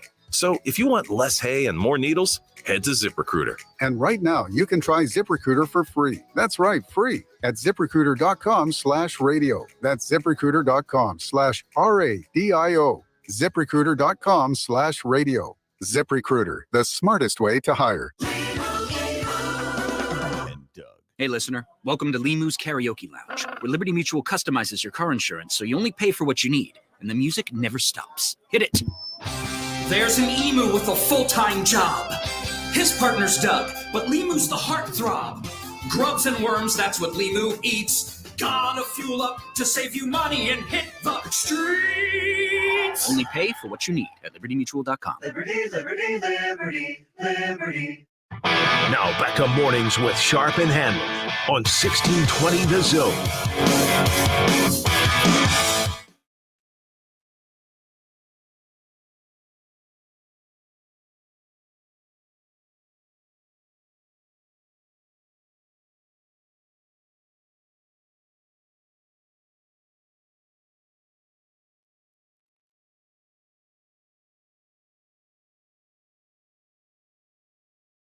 I need to locate one of those shirts that I saw the Iowa Hawkeye women's basketball fans wearing at the Target Center, where they had a record crowd. Are you serious, Clark? That is good. She is. That is good. Hope they got their tickets to the box And office. they just, I mean, we were mentioning Drake's win in the Missouri Valley Conference tournament final. Similar lack of drama, if you will, in the Big Ten women's final. The WNBA, do you tank for Caitlin? Or you could have Caitlin Clark and Paige Beckers come out at the same time. Hey, there you go. But she's serious, unbelievable. I get the whole the way she plays drives a lot of opposing fan bases nuts, and you dislike her. I'm here to tell you she's probably going to be the National Player of the Year. Iowa's going to be a #1 seed in women's basketball. She's 9-1 in the Big Ten tournament. They've won back-to-back titles, and she just rolled off a triple-double. 30, 10, and 17, and they beat Ohio State by 33 yesterday. Hello. Yes, she good. And people go to watch her play. They go out of their way to watch Right. her play. That's the thing. I mean, you go out of the way to flip to find out, okay, the women's championship game for the Big Ten in Minneapolis is not on the Big Ten Network. Where do I go to get it? Oh, Right. it's on ESPN 2. I'm watching. If I'm just a Minnesota sports fan, did you find your way to the Target Center to watch that when they play in the NCAA tournament? Are you going to kind of follow Caitlin Clark around? I mean, there are players that are rare like that. I mean, even in men's basketball, but especially in women's basketball, where you have players that are going to go beyond just the fan base, that there are going to be casual sports observers who are like, I gotta, if it's convenient, if it's something where it's like within a drive or whatever, I want to see this player. I want to see her play because she's different. And yeah, a little bit of that edge, that helps. Oh, that helps. Oh, they were 30 yesterday, and she was pulling up from 30 feet. Mm-hmm. Like, whoa. Yeah. The other story in the Big Ten, I don't know if you guys talked about this on Friday with Lindsey Whalen being out as the Minnesota head coach. Yeah. Which is a pretty good job. And I know the South Dakota State head coach, Aaron Johnson, his name will be mentioned and should be. I mean, he's got a great program. The Marquette head coach, I've seen her name mentioned. Why isn't Jim Flannery's name at least being mentioned? It's a great He question. may never leave Creighton, Minnesota. But you at least make him tell you no. I said this when Hugh McCutcheon left as their volleyball coach. How come Kirsten Bernthal Booth is not on a list? Those are two that may never leave the Creighton family. I mean, you hope they never leave the Creighton family, but they got to tell you that they've got familiarity. Yeah, they're really good at their jobs. They should be on a list for a job like Minnesota. I don't know why Jim Flannery would not be on a list for Minnesota. Would he be the top candidate? Would he get interviewed? Who knows? But he should at least be on a list if you're compiling a list for the Minnesota women's basketball team. And Flan's recruited that area very well. Yeah, I mean, too. That's a no-brainer. Mm-hmm. And it's a really, really good job, which you'd be tasked with trying to shut down Caitlin Clark maybe for the next 2 years. All right, coming up in about 30 minutes, Tim Kruger will stop by. We are a week away from having brackets in hand. Creighton is predominantly a 6 seed all over the place. Can they improve that? I don't think they're going to drop. They're firmly as a 6. Yeah. But what else is going to be on the line, like North Carolina, the ACC, and the Big Ten, all to come in the next week of championship week. It's Mornings with Sharp and Handley on 1620 The Zone. Mornings with Sharp and Handley on 1620 The Zone and 1620thezone.com. Live from the Host Coffee Studio, this is 1620 The Zone. Mornings with Sharp and Handley, brought to you by MD West One Orthopedics, Neurosurgery, and Spine on 1620 The Zone. 1620 The Zone. Traffic.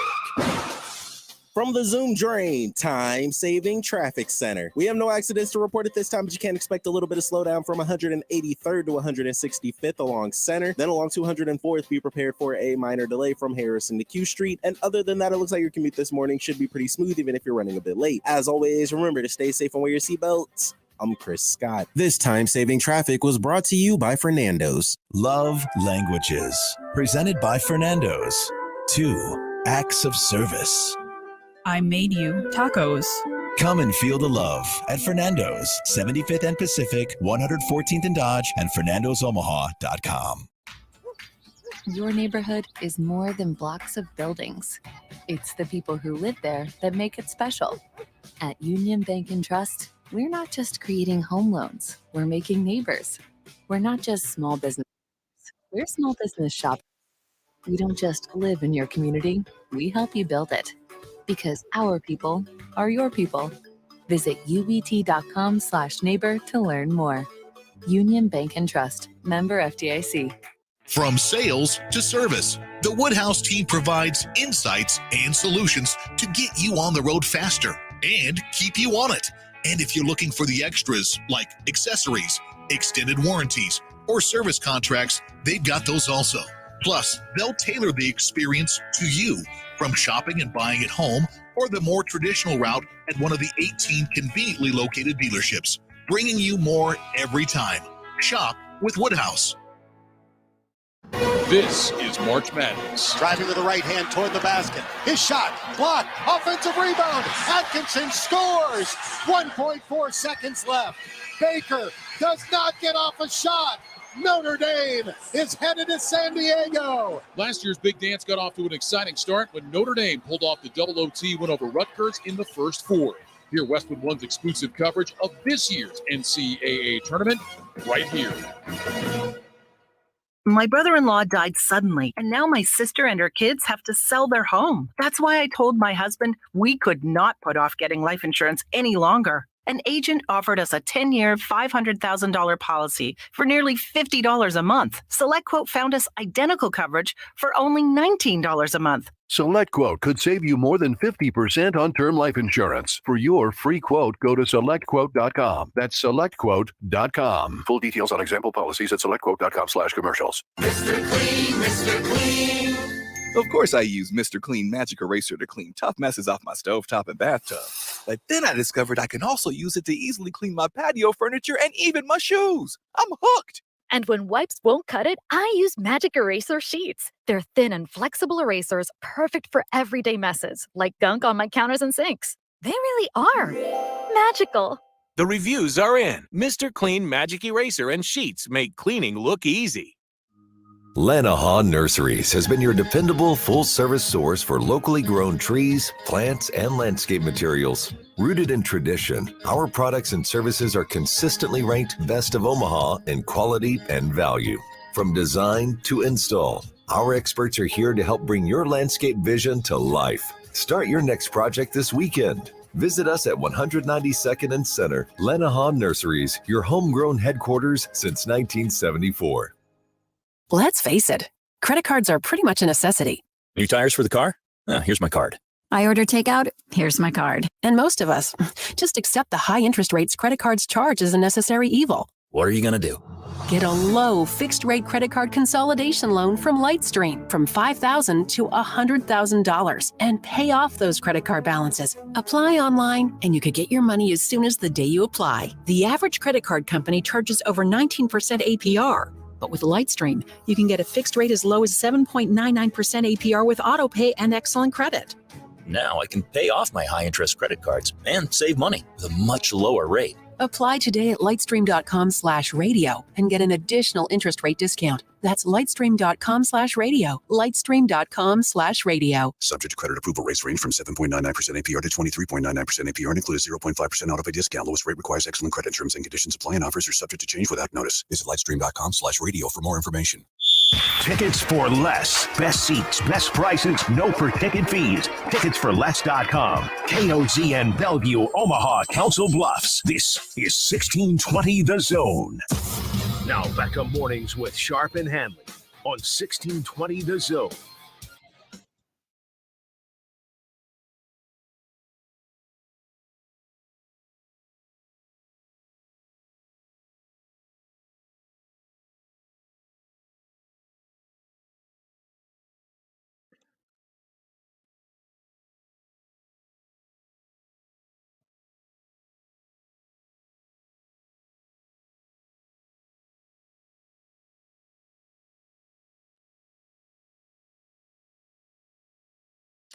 This is not Leonard Skinner, but I do want to mention Gary Rosington was the last surviving founding member of Leonard Skinner, passed away yesterday. Jeez.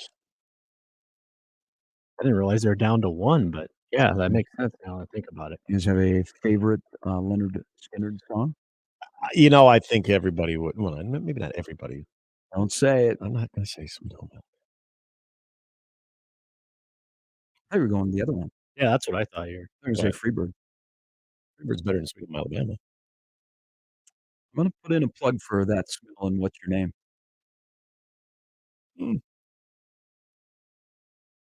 That's fine. Yeah, What's Your Name's pretty good.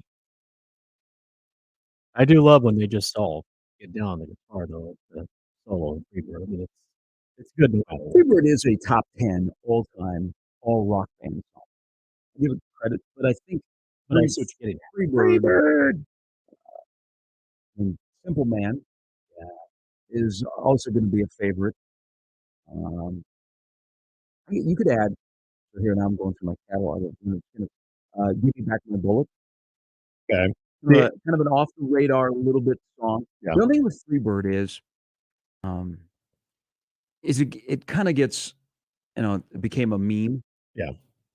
Freebird, play me some Freebird. Yeah, Freebird. But it is. I mean, it's kind of in me some cases untouchable in the Leonard Skinner ranking of all time songs. Let me throw this one out at you because I've always enjoyed it. I feel like it got a lot of run in the days of Dazed and Confused and also in Happy Gilmore, but Tuesday's gone. Okay. Tuesday's gone because and what we so right away I thought Dazed and Confused at the end. Yeah, well, and the scene in Dazed and Confused when they run out of the keg, it kind of marks the end of the day or whatever. And then like at the end of Happy Gilmore, Tuesday's gone. Well, I guess it's also at the beginning of Happy Gilmore too. But it's one of those songs that it's as many Leonard Skinner songs do tend to go on.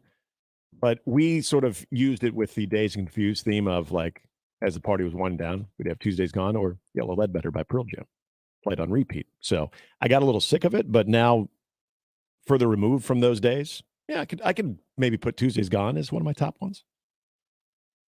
Just the beginning of it. Yeah. That's sad though. I'm like Jimmy. I did not know they're down to one. Yeah, the remaining member. In the Equitable Bank inbox, Jason writes in, it's obvious you both are unaware of the NFL draft term positional value. Trey Palmer will go in the second round. NFL loves fast wide receivers. Scouts are well aware of his talent. He will be in the top 7 wide receivers selected.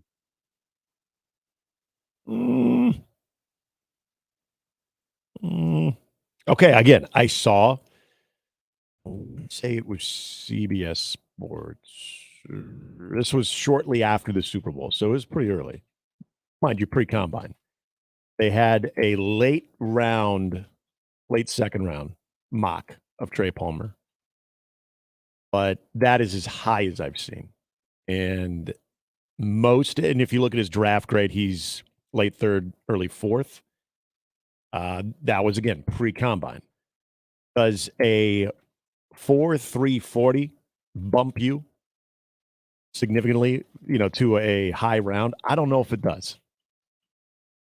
I still don't know if Trey Palmer is finding himself in the early second round. So I think the best wide receiver who had the best weekend was Smith and Jigba from Ohio State. I mean, C.J. Stroud, to me, was the best quarterback. Yeah. I know Anthony Richardson was a freak, but I still can't get out of my head that he threw at a completion rate of 53.8%. That's a big part of it. This vertical jump does nothing for me. No. When I'm playing quarterback in the middle of October. Right. But Smith and Jigba had a really, really good weekend. Mm-hmm. C.J. Stroud, who probably won't be the number one quarterback taken because I think Houston has fallen in love with Bryce Young. But C.J. Stroud, man, you go back to the semifinal against Georgia and kind of how he looked yesterday or over the weekend in Indianapolis. C.J. Stroud's stock is on the rise. Like if I'm Indianapolis, I don't let him leave the city. I mean, he's my guy. But in terms of wide receivers, Smith and Jigba or Quentin Johnson are going to be the first off the board. Mm-hmm. Now, Zay Flowers of Boston College is also a guy that is going to be either a day 1 or early day 2 wide receiver. If you're thinking, okay, how could Trey Palmer move up draft boards? Jordan Addison didn't have a very good trip to Indianapolis. Yeah. Woody from LSU didn't have a very good weekend. I still think Trey Palmer's a 4th round guy. Yeah, he got speed, but what else can he do? Well, I mean, if he's got speed, okay, where are the teams that he can go that have a quarterback named Patrick Mahomes that can just say, go run a fly route? Mm-hmm. And we'll just throw it down there. And that's the thing, too. Could somebody overreach? I mean, could you see Trey Palmer, early third? Sure, yeah. I mean, that happens all the time. I just don't know. And you'll have to remind me what the gentleman was saying. Did he say late first, early second, or did he say late second round? Again, that would be, I think, overreaching. That's not to say that Trey Palmer doesn't end up providing that type of value at some point, but I just, from everything that I'm seeing, and right now I'm just looking at NFL Draft Buzz positional rankings. So this is post combine, and again, we're not even looking at Trey Palmer. Let's see. With that, he is 23rd I mean, everything listed, and it talks about, dazzling at the combine, but he's listed as the 23rd wide receiver. I mean, is he going ahead of Hyatt from Tennessee? Is he going ahead of Downs from North Carolina? Is he going to go ahead of Rice, even Rashee Rice from SMU? I think considering where he was before the year began, before he left LSU and came to Nebraska, a third or fourth round pick for Trey Palmer, right? Who's blinking an eye at that? Right. Now, down the road, from Nebraska's perspective, it'd be nice to send guys to the combine on a more regular basis that you recruited and have been under your watch the entire time. It's just key. the rare thing this year. And granted, Vokalek spent a long time in Nebraska after transferring from Rutgers, but the other two guys were here for a cup of coffee. Mm-hmm. Yeah, no, I mean, again, it's great. Trey Palmer's pro day in Nebraska will be important because I don't want to see him run, and he should not run ever again. Nope. Okay, you leave that on the board at 4.33. His will be, how is his hands? What about those drops? Can he run precise routes? Okay, can he get in and out of routes? What kind of a burst does he have? All of those things are the next step. People knew he was fast. Okay, he just solidified that by running a 4.33 40 in Indianapolis. Another email here in the Equitable Bank inbox. Doug says, oh man, Doug is busy today. He's going to New York. He's happy with the three for logistical purposes. Okay. Zach says poverty program is a meme. Yes, I saw that. So I didn't see the meme, but yeah, I saw the email. It said it's a meme. So has it been just directed at Nebraska? You just kind of fill in the blank on whatever basketball team or program? You can't argue the last 3 years. Yeah, I want to give you real quickly a scouting grade on Trey Palmer as far as weakness. It is almost exactly what you mentioned. Again, from a scout side. Inconsistent catcher, will need to improve concentration. Route running is only average. He seems comfortable in traffic to the point where Palmer doesn't always make the effort to create separation. Showed impressive speed on a tight throw from Malik Cunningham on a corner route. He registered the fastest Senior Bowl speed thus far in the week at 21.15 MIFs. Did you guys watch much of the combine? A little bit, but not much. The weekend. You were not enthralled by Anthony Richardson? No, but I'm with you on that because I was listening to Louis Riddick talk about him last night. And Louis Riddick was raving and raving about the athleticism, about what he did in Scott Van Pelt, which I thought asked the question that I think all of us are asking. At what point does the 53, 52% completion percentage come into play? And Louis Riddick, again, another guy that I respect tremendously, said it's a big part of it. He said, this is, the takeaways from the weekend are exactly that, from a weekend and from workouts. And I think even going further with what you bring up, at what point is the vertical jump going to elevate any quarterback as far as being your franchise guy above somebody else who's shown a better completion percentage, who has similar arm strength and has also won more games? Like, at some point, those things probably have to trump just the overall metrics. And it's kind of like Trey Palmer. A lot of these dudes, are athletic specimens. Well, and how much of those that athletic, those metrics are going to impact them. Here's the thing about the combine. Remember, I like the games that are being played. I want extra Senior Bowl. I would love to have 2 Senior Bowl type games where the NFL is involved, because guys prepare for their biggest interview of their entire life is the combine. Mm-hmm. Mo Ibrahim, did you see what weight he was at? Yeah. He cut way down so that he'd be faster at the combine. Mm-hmm. He's not playing at the weight that he ran at the combine. Right. He's going to be back to about 10 to 15 pounds heavier. Everybody prepares their body for that workout. Mm-hmm. The good NFL teams look beyond that.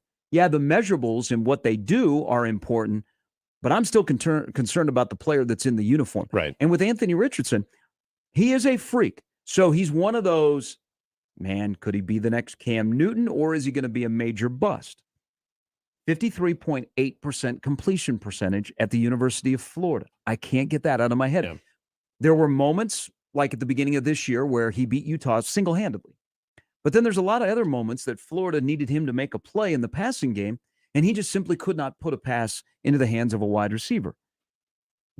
but he's going to get a lot of love out of this weekend, and he's going to get a lot of run. And I haven't sifted through a ton of mock drafts this morning, but Seattle at 5, I bet you see a lot of mockers.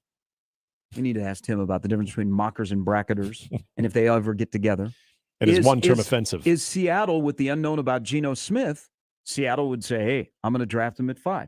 Like the quarterbacks, Bryce Young will probably be the number 1 quarterback off the board. Yeah. Even if you don't agree, Houston looks like they've fallen in love with him. And I'm doing this off no trades. Then I think Indianapolis takes Stroud. CJ or Anthony Richardson could go at 4. And then I get the feeling that Vegas likes Will Levis, who, and if you're going to take him at 7, okay, good luck. But there could be now 3 quarterbacks in the top 5 if you believe that Anthony Richardson's workout and his momentum has put him there where Seattle, sitting at 5, would say, that's the quarterback of the future. You have to, I take the combine with a little bit of a grain of salt, okay? That's a nice add-on, but there's a lot of tape on actual football things the guys have done. The good front offices, they sift through those, and then they sift and they sift and they sift, and they grab those guys on the late in the second day or the third day that build their roster and they turn into starters. And good teams will get 4 starters out of the NFL draft. Well, and is Anthony Richardson, and this is, as far as their game, completely opposite, or at least to the point that his athletic ability is what really shined this weekend.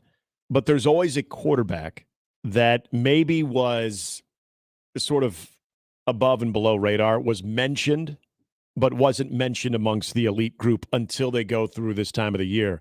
I can never get this out of my mind. And yeah, I know he led Central Florida to a BCS Bowl at the time, but Blake Bortles. Bortles was one of those guys that all you ever heard from after that Orange Bowl appearance was, he was working with Carson Palmer's brother. And then you saw him turn into a decent combine. And then all of a sudden, Blake Bortles just catapults up the board. And I felt like, and that's the one that I always remember. And then since then, there was always a player or two every other year, a quarterback, that is, that you probably didn't hear, probably didn't have like a first or maybe even a second round grade. But then they go through the workouts, and the measurables, the workouts themselves are so good. Someone puts together so much film just from that standpoint in front of those eyes. And you're like, wow, there's something there. And it's amazing how many people are able to sort of compartmentalize what they saw in front of their own eyes, just individual workout, compared to the body of work that they put out in college football. I mean, we're talking about organizations that are, their lifeblood is getting this right. And a lot of times you start to overvalue at least one of those guys. I think Anthony Richardson could be that guy where he's going to be the workout hype guy. Now, I could be completely wrong in 2 years, and he might just be an absolute dude. But this is where you look at what you're doing individually compared to what you did as a competitor against good competition. I would think that would, and that's why I also agree there needs to be more of that competition in the evaluation process, even if it is away from the college season, where you do have another Senior Bowl or some type of competition where you're able to watch more 11-on-11 or even 7-on-7 type scenarios when it talks to skill position, and see what these guys are doing in pads, how they're responding that way too. To me, that is a little bit better way of taking these guys into a workout and seeing what could actually translate onto the field, as opposed to, I think the Ibrahim example is a great one of somebody who is just honing in on the workout itself as opposed to what they could actually look like and be in pads for an organization. See, that's the jump with a guy like Anthony Richardson. I mean, the Cam Newton comp is fair.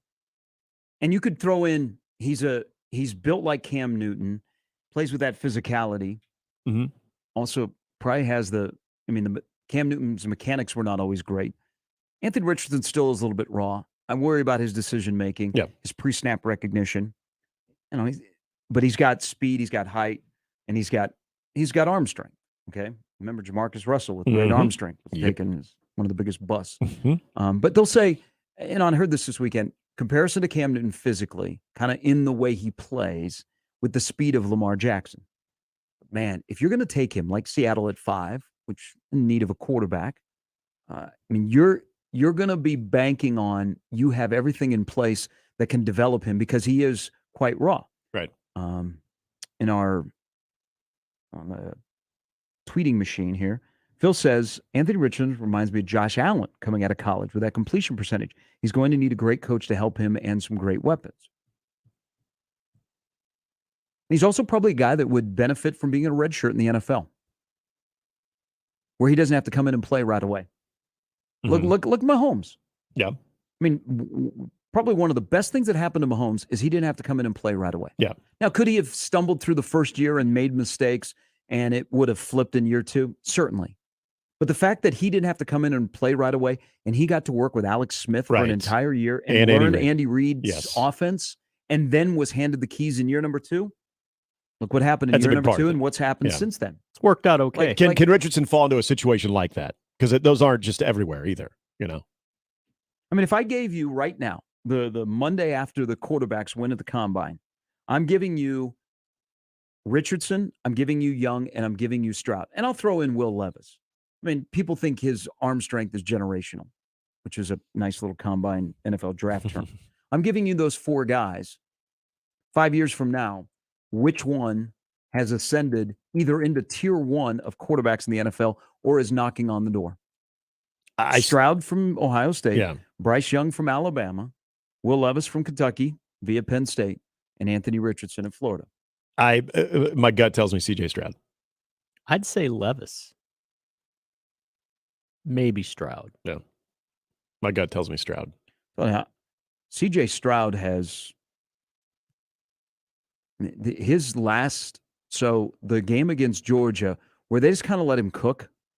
Mm-hmm. Yeah. It didn't seem like he was handcuffed. Yeah. I mean, he's been throwing to some elite wide receivers his entire career at Ohio State.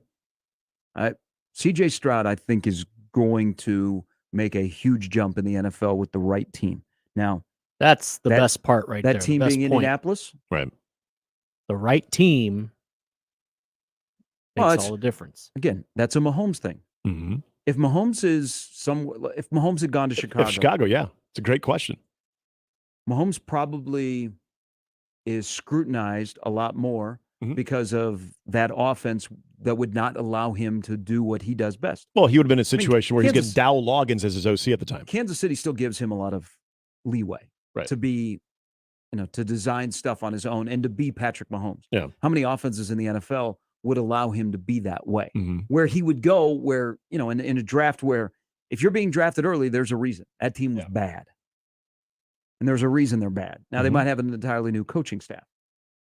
And that one to me is always interesting. And there's a lot, and I agree with Phil on Twitter. We all saw Josh Allen. We thought, okay. What's the big deal? Huge arm strength. Yeah. Physical. Pretty confident. Been able to throw the ball in Laramie, Wyoming. What's an ideal spot for him? Buffalo, New York. Mm-hmm. Yeah. Look, there's plenty of stories out there about quarterbacks that we thought were really good coming out of college that got in the wrong situation, and either it took them until they got to the second situation, or it doesn't happen. And you went, man, that's a bust. That's an absolute bust. The matchmaking is not always a successful one. It just isn't. And the Josh Allen one, the completion percentage, I get the comparison from that standpoint. But again, Richardson, I just feel like he has ascended because of the measurables that he's putting out. And this, you heard chatter before. I don't want to make it sound like this was just the Combine. Like there was chatter about Richardson before that, but I feel like that's more of what could be. And a lot of things would have to fall into position as far as fit. And use the Patrick Mahomes example as a good one. But how many of those examples, how many of those situations are out there where it's going to be ideal for Richardson? Are those teams even looking for a quarterback right now, as opposed to the ones that are quarterback desperate? Desperation doesn't always lead to success. Just because you need a quarterback doesn't mean you're going to get the right one and it's going to work for both parties too. So I don't know. And it's an unrealistic comparison expectation, whatever word you want to use for Anthony Richardson when you're throwing Cam Newton. I mean, Cam Newton won an MVP. Right. Josh Allen is one of the best quarterbacks in the league right now. 53.8% of his passes last year at Florida. Florida State fans would be like, hey, I saw that. He was 9 of 27 against us. Yeah. Got a critical pick 6 in the second half against Kentucky. That's a little bit about his decision-making. Well, So this is the overreaction, especially somebody that is an absolute freak. Agreed. That as a quarterback at 6'4", 244, runs a 4.4, 340, and he has a 40.5-inch vertical jump. Again, what does that do to playing quarterback? Yeah. Agreed. Are they going to have him go out and block field goals? You going to dunk? I don't know. I mean, they're going to help leap over a. Yeah. You know, is he going to be like Josh Allen and leap over players? I guess. They won't have to shove him. You can just leap over him. I also heard, I think it was on the NFL Network, use a comp to Justin Fields. I don't know if that was more on the running style. It might be. Richardson would be a 1,100-yard rusher in the NFL, which is not a life you want to live very long in the NFL, because it won't be very long. Right. Now the size does make him less of an injury risk than even a Justin Fields, who is much smaller, right? Or a Bryce Young. But look what happened to Cam Newton after a while. I mean, it takes its toll. I mean, again, I don't even like making that comparison because Cam Newton, just given his final year in college compared to Richardson, a little different there. Well, and they also could have protected him. They could have protected Cam from Cam. Yes. In Carolina. Mm-hmm. I mean, that was Cam's game, but when Cam's game was the detriment of the rest of the Panthers because he was banged up, then you had to protect Cam from himself. Mm-hmm. I don't know. You think Ron Rivera in Washington is thinking, hey, I've done this before. Do it again. Yeah. All right, 7:37. Tim Kruger is coming up in a bit on Mornings with Sharp and Handley on 1620 The Zone. Hey, get out to Woodhouse Mazda and check out the all-new 2023 Mazda CX-30, the crossover that will give you both style and control. It's a one-of-a-kind design. It brings heightened performance and, best of all, greater fuel efficiency. The thing that you'll love with all of the Mazda SUVs is the standard iActive all-wheel drive. But in the Mazda CX-30, it's constantly monitoring the vehicle dynamics to make sure that you are getting the most grip to help you maintain traction in any road condition. As we see in spring, you never know what road conditions you're going to have here in the state of Nebraska. With 7 trim levels to choose from, there is a new Mazda CX-30 for your lifestyle. So stop in today with 2 convenient locations to choose from with Woodhouse Mazda in Bellevue and Woodhouse Place Mazda in Millard. You can shop, finance, and buy online at WoodhouseMazda.com or WoodhousePlaceMazda.com. The sales experience is second to none. The friendly, knowledgeable sales staff, no pressure sales, and a streamlined process that will save you time. So chat with a sales team member today and easily schedule a test drive, check vehicle availability, do all of that online. Woodhouse Mazda, a drive worth experiencing. Gary Sharp, Nick Handley, and Jimmy Chavez. Mornings with Sharp and Handley. Weekdays 6 to 10 on 1620 The Zone. 1620thezone.com. Mornings on 1620 The Zone is brought to you by MD West One Orthopedics, Neurosurgery, and Spine. Previously on Unsportsmanlike Conduct. I find it interesting that they are having their cake and eating it too, though, with this potential change. That would definitely speed up the game, but you keep it because what is one of the arguments against getting rid of this rule entirely? I think it's unnecessary just simply because colleges run faster than the pros. Yeah, they do. And so when it comes to these end-of-game situations, I just don't like it because it's just a weird gimmick. You don't need it. Unsportsmanlike Conduct with John Bishop and Josh Peterson. Weekdays 2 to 6 on 1620 The Zone. Your Omaha area forecast from the Godfather's Pizza Weather Center and KETV News Watch 7 on 1620 The Zone. Watch out for areas of dense fog this morning, mainly north and west of the metro. Otherwise, expect partly to mostly cloudy skies throughout the day. Breezy and cooler with north to northwest winds gusting 15 to 25 miles per hour. Highs in the mid-40s. I'm meteorologist Sean Everson from KETV News Watch 7. Mornings with Sharp and Handley, brought to you by MD West One Orthopedics, Neurosurgery, and Spine on 1620 The Zone. 1620 The Zone. Traffic. From the Zoom Drain Time-Saving Traffic Center. We have no accidents to report at this time, but you can expect a little bit of slowdown from 94th to 90th on Dodge. Then on L Street, be prepared for a minor delay from 66th Circle all the way to 50th Street. And along Highway 370, looks like things are slowing down just a little bit from 60th to 42nd. As always, remember to stay safe and wear your seatbelts. I'm Chris Scott. This time-saving traffic was brought to you by the Nebraska Lottery. Cash Blast from the Nebraska Lottery is back. Until April 18th, buy a 2x2 ticket and enter to be one of 14 winners of $5,000 or $500. Details at anylottery.com. 2x2 top prize odds, 1 in 105,000.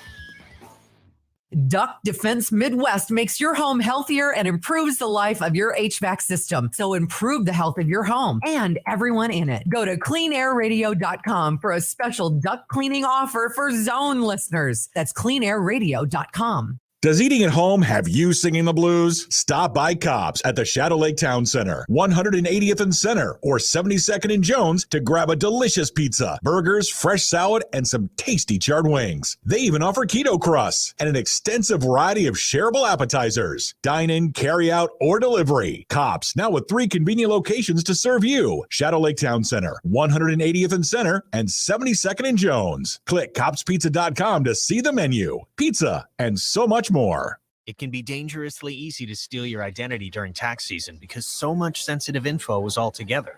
Before we start the annual meeting of Sean's personal info, has anyone seen Social Security number? Not me. Nope. Oh no, he's been stolen. LifeLock by Norton makes it easy to help protect yourself. If you become a victim, we'll work to fix it. No one can monitor all transactions, but you can save up to 25% off your first year with promo code NEWS at LifeLock.com. Identity theft protection starts here. Your 14th ranked Omaha hockey team is currently second in the NCHC and has secured home ice for the playoffs for the first time since the opening of Baxter Arena. Because of you, Maverick fans, we're 4th nationally in attendance. The NCHC quarterfinal series is March 10th and the 11th at Baxter Arena. Tickets for the playoffs are only $15, so get your tickets today and let's rock the Baxter. Get your tickets by calling 402-554-MAVS or at omavs.com/tigs. Give your business a whole host of options with Host Coffee.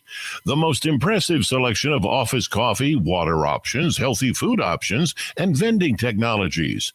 Host Coffee, serving you since 72.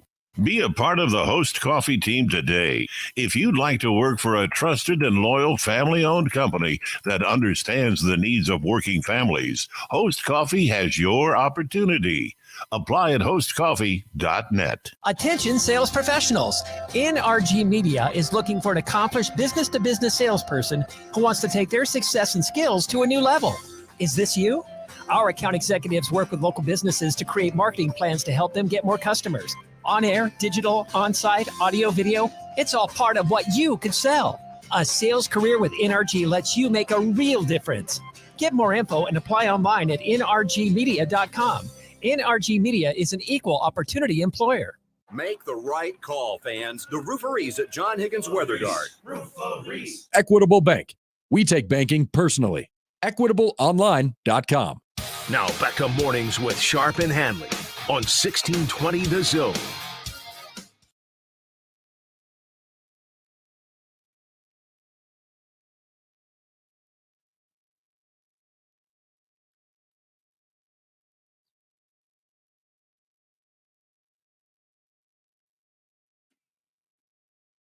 Mr. Consistency, Trey Alexander, Baylor Shireman, honorable mention, Ryan Kalkbrenner, first team, all Big East.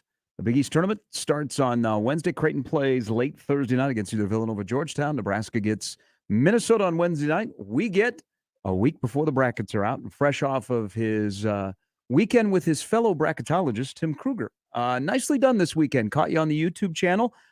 Quite the deep and interesting conversation. Good morning, sir. Good morning. Yes, Jeff Vanderloo of the Creighton staff said to me, texted me, he goes, I'm a nerd. This isn't for everybody. I fully understand that. But, yeah, we had pretty good following all weekend long. So I think there was a lot of great discussion. Absolutely. Well, and a weekend that led to some great discussion in real time. and we're gonna bounce around here a little bit, take advantage of your knowledge. Give me Iowa State. How you felt about Iowa State, and then what Iowa State did, which I think is one of the more surprising, considering Caleb Grill is booted off the team earlier in the week.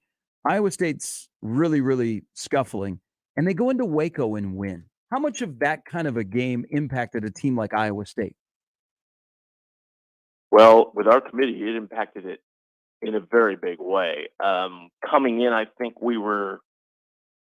I was probably even more like a 7-8 with them, and I think the group was more in line with about a 6 or maybe 7, 6, 7, something like that. And as we put teams in the field, we hadn't quite got to their seating area, or we had got to their seating area before their game finished. And when it finished, we went back and looked at that resume again, and we were actually kind of blown away with the number of high quality wins.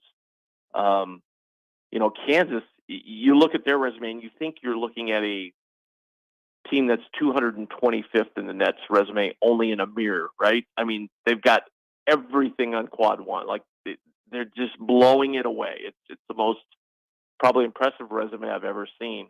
And they have 8 top 25 wins. Iowa State has 7. Mm-hmm. I mean, so they're right there. Not only that, I would say overall we had two strong members who really, really valued high road wins. And to their credit, the committee does that too. So, they just haven't done it at all. Yeah. And so when you start looking at them, we actually started to push them up and up and up, and pretty soon got toward the 4 line. And that's where we kind of stopped. We said, look, they do have a record of 18-12, and you're probably not going to see a team on the 4 line that doesn't have 20 wins. I mean, generally speaking, and that's not the end all be all, but they have lost some games too. So, but no, the big move for them, and they've really solidified their position heading into tournaments. We were just talking about Michigan, Rutgers, and the Big Ten tournament. As far as, is it safe to say that whoever wins that game can feel pretty good? Whoever loses, it's probably not happening. Well, again, a lot of we did not. Our bracket was done before that Rutgers final came yesterday. Had it been earlier, I think we may have pushed Rutgers into the play-in game. We had a member of the committee, Brad Wachdahl, who is a new member, never met him before until this weekend. Very accomplished bracketologist. He's kind of close to the Rutgers program, and he's a little bit concerned right now. And they could get viewed a little differently because of that injury factor, right? I mean, without is it Mogg? Yes. Mogg? Yeah, without him, they just haven't played very well, and that's kind of like they've gotten a little bit of a case, the committee, I think, to say, well, look, without him, look how you've played. Kalkbrenner's different. It was way, way back in the beginning of the season, so you can say, maybe they would have won 1 or 2 of these, but since then, here's what they got. With Rutgers, you can say, well, since this injury happened, here's what we've got. And so that, I think, it would be the biggest concern to me to Rutgers. If you compare them with Penn State, they have that Purdue win. That's the only thing they have in their pocket over Penn State. Otherwise, everything else kind of leans toward Penn State. Rutgers a little higher. When you get to that 300 non-conference scheduled number, that means you really didn't play anybody in the non-conference. And then you tack on those 3 quad 3 losses, which I don't think are the end all be all, but certainly not good. They lose this one, they'd be 18-14. The only other team that we look at that's probably going to be in that area is West Virginia, but they have so many more high quality wins. Michigan is still out for us. They've just squandered so many, and not squandered, but they've lost so many close games lately that they could have totally flipped their resume around. And they're sitting about like 4th or 5th out. Now, a victory over Rutgers then they'll move up the chain a little bit. And the problem there, though, is as we start looking at this, we're almost certain there's going to be at least one bid stealer here. So that would knock somebody else out of the field. And then the climb is kind of tough. Michigan's fourth out. I'm sorry. So, they could pass Oklahoma State, who really can't lose. They'll just have too many losses. Utah State needs like a big win, and Arizona State, Penn State are basically even. We had a hard time differentiating between the two, and we just went with Penn State. So, Michigan still got some work to do. What was the general discussion when you guys started to look at the Big Ten? Because the Big Ten has Purdue as a 1, and then the whole rest of the league is a jumbled mess. Yeah, we kind of called it the mosh pit there. Probably the best way to describe it. Yeah, I mean, we just said, wow, how are we going to differentiate? And we started putting these teams in, and pretty soon we had, I think at one point on the 7 line, we had 3 Big Ten teams and then 2 in the 8. I mean, it was just jumbled together. Now, we were already bracketing when the Iowa final came in, and there was some talk like, "Oh, should we go back?" And I'm like, we're down the road here. We had Iowa number 1 7 seed, so what are we going to drop them? Number 4 7 seed maybe, because we had Northwestern in there who would have leapfrogged them, and maybe Michigan State, but I don't know that they would have gone much further than that.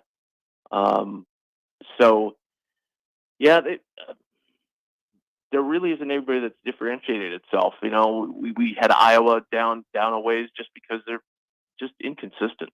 That's probably the best way. You know, when we talked about these teams, what do you think about Iowa? I said, I don't know any more about Iowa than I did in November. Right now, they baffle me. You know, game like yesterday with a lot on the line for them. Illinois is the same way. One time I thought Illinois was a 5 seed, and it's just on and on and on with the Big Ten. So there's going to be a lot of 7s and 8 seeds for the Big Ten. North Carolina, okay, they get into action Wednesday, the ACC tournament. So the loss to Duke, I know that's keeping them on the outside, probably looking in. But it's far realistically, what do you think they need to do to get on the safer side of the bubble here? I mean, is 1 fine? Do they need a little bit of a run there in Greensboro? What do they need to do? Oh, no, they need a run. They just have nothing on their resume. And if you notice, we put North Carolina State in the playing game, and that might shock some people. But if you look at those 2 resumes, they're pretty darn close. North Carolina is 1 in 9 in quad 1s. They have 1 win over Virginia, who now has slumped. So that's not even yeah. That's a bottom quad 1 win. Be careful, Tim. Jeff Capel is going to be calling you. And then North Carolina State, you know, their other good win, I guess you would say, their best road win, number 126 Syracuse. That's concerning. Their numbers are fine. Their schedule's fine. Their metrics are fine. You know, their predictive metrics show them like a 10 seed. Their result base would be like about 11, 12. But when you look at that resume, there's just nothing there. And it's not like, you know, like a Mountain West team that maybe only gets 5, 6 top chances. They got 10 chances. And frankly, 10 chances against some teams that are pretty average. And they only won 1. Yeah, I know another part of the discussion you guys had, and man, they did not have a good week. When I look up and Providence is down 20 in a pretty important game on the final week of the regular season of the Big East, what is the status of Providence right now?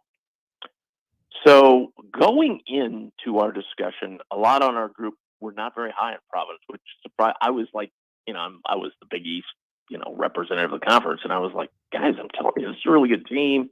And of course, that blows up my face when they just absolutely lay an egg. It was so bad, I actually texted Kevin McNamara, the longtime beat writer of Providence, got his own deal now. I said, Kevin, what happened here? What, you know, he said, I really don't know. He goes, Bynum looked like he wasn't right today. But other than that, he goes, I can't tell you. And Hopkins sat on the bench a long time. So obviously Ed was pretty upset with his effort. But I had to kind of go with my mates on this one when I started to look at their resume. And especially, as I said earlier, some of the committee members really valued high-quality road wins. Providence didn't have any. Their best road win is against number 75 Seton Hall. Ooh. They've beaten, if you look at the top level, they've beaten Seton Hall 75, Villanova 80, and Butler 131 on the road. That's basically it. They're three big wins, and to me, I still value them a lot. UConn, Marquette, Creighton. But when you dig a little deeper, if you're, and you really can't look at margin, and the committee doesn't either, but you start looking, they had 3 overtime games too. 2 of them they won. I mean, so if the ball bounces the right way for Creighton, the right way for Marquette, they would have one quality win, and that would be it. I mean, they have four wins against the top 75, including that number 75 Seton Hall one. So we plummeted them down the board. I personally am going to move them up a little higher. They were sitting at the top of the 11 line. They weren't in the playing game. Personally, I would think the committee's going to roll with them maybe at 10. Now, let's see what happens with UConn. The committee, generally speaking, over the last few years, hasn't taken a lot of conference tournament games into consideration, but I think that one's early enough where they'll still be, in the seating section of their meeting, and I think if Providence can somehow beat UConn, that would turn the tables. Hey, Tim, the Big 12, look, I know the 1 seeds are probably log jammed right now, so I'm not trying to advocate that, could we see Texas or Baylor try to inch their way into there. But as far as the most movement amongst the Big 12, I mean, is it a situation where could we see K-State, in your opinion, possibly work their way into a 2? Could anybody have any type of significant fall from maybe, say, the Texas Baylor moving back to a 3? Where could you see the most movement amongst the Big 12? Yeah, great question. We had on our initial voting, we had K-State the last number 2. And even with Arizona losing, we went back and scrubbed the field and moved Arizona ahead of them. That's kind of one I had kind of start. I really feel strongly, and maybe I'm a little biased because I saw Arizona in person and just went, oh, wow. They sure look good coming off the bus. So we moved them ahead. It wasn't a big gap, but that non-conference strictest schedule for K-State's a little concerning. They kind of, and rightly, I mean, I understand why the coach did it, but it is what it is, right? I mean, they didn't play anybody. We flip-flop. I think we flip-flop Baylor and Texas 3 times during our meeting. Texas now the number 2 seed, number two seed, and Baylor number 3 overall. So on the 2 line, we don't think they have enough, especially with UCLA's win over Arizona now. I think there's a little bit of a gap there. UCLA's resume is not great, but you can't overlook what they've done. Exactly. So we were kind of just wondering that Purdue-Illinois game, had Illinois won that game, and it was early enough in the process yesterday that we would have made a move, we would have flipped UCLA and Purdue. So Purdue's hadn't played very well lately. And so they're pretty precarious right now. There's a huge, huge gap between Purdue and Houston, Alabama, Kansas. And we spent a ton of time on Alabama, Kansas, Houston, especially after the weekend results, Houston beating Memphis. There was a lot of time. I mean, we got it all done and we started to even place them on the first line. We said, hey, let's go back and look again. A lot of talk for Houston. I just advocated, I understand they won a big game today, but that's still number 36 on the net. It's not like they beat a number 2 ranked team. Yeah. And if you look at Kansas, it's just overwhelming. Now, Alabama, Kansas could pass, really, if you looked at it, you could say Kansas has the better resume. But what Alabama has in their pockets, they've got that win over Houston. So that's kind of a caveat for them. And we also took into consideration that since the incident, Alabama hasn't played very well. No. But they still have a pretty strong resume. So I wouldn't be shocked to see those. I wouldn't be shocked because the committee in the reveal had Houston won.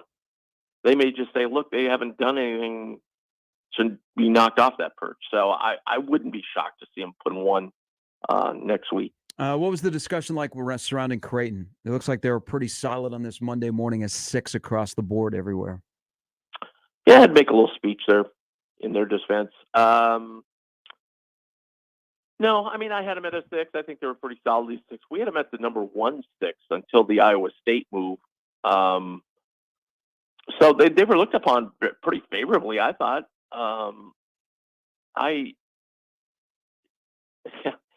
It's just, you got to catch yourself, but you can't help it sometimes. Since the reveal was so recent, Mm-hmm. it was pretty clear that Creighton was really close to the number 4 line. And I've had some communications with a couple of NCAA people, and they were just giving me examples on some seating questions I had.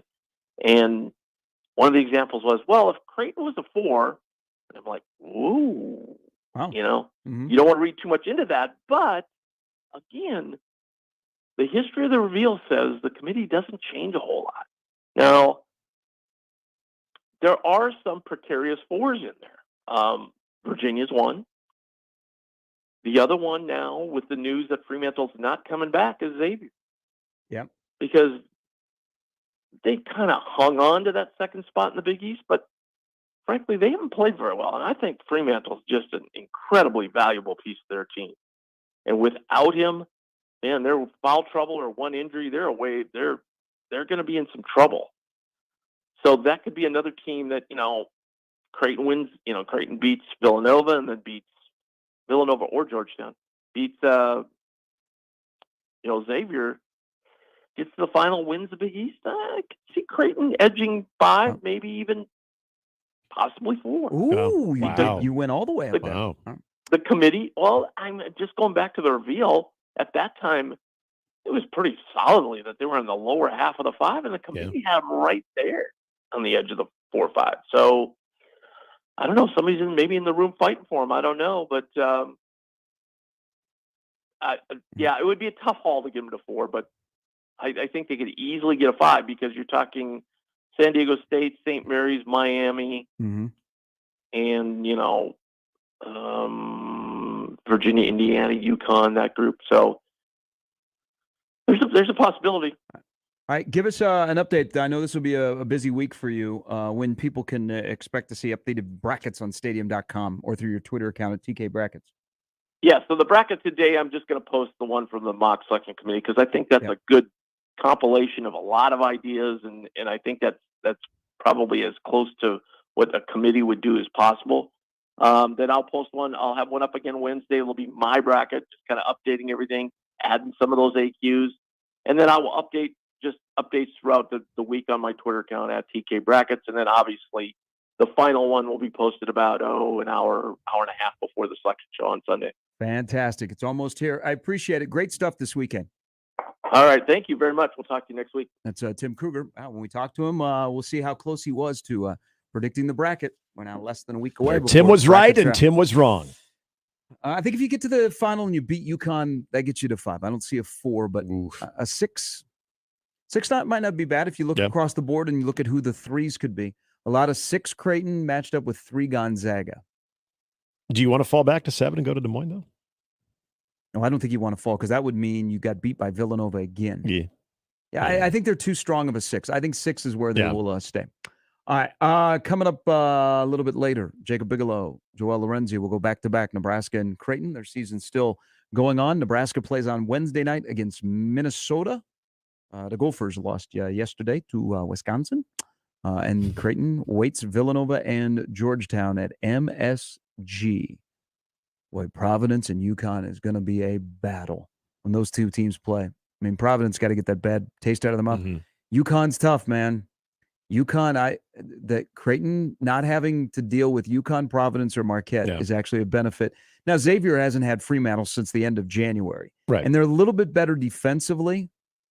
But, man, Villanova looming would be one of those teams that's Well, they just Yeah. beat you in Philadelphia, and Villanova knows they got to run the table to win the tournament. Yep. All right, 8:05. It's Mornings with Sharp and Handley on 1620 The Zone. All right, you can run the table and run your game to a whole nother level with Omaha Sports Academy. Yeah, we are in full basketball mode.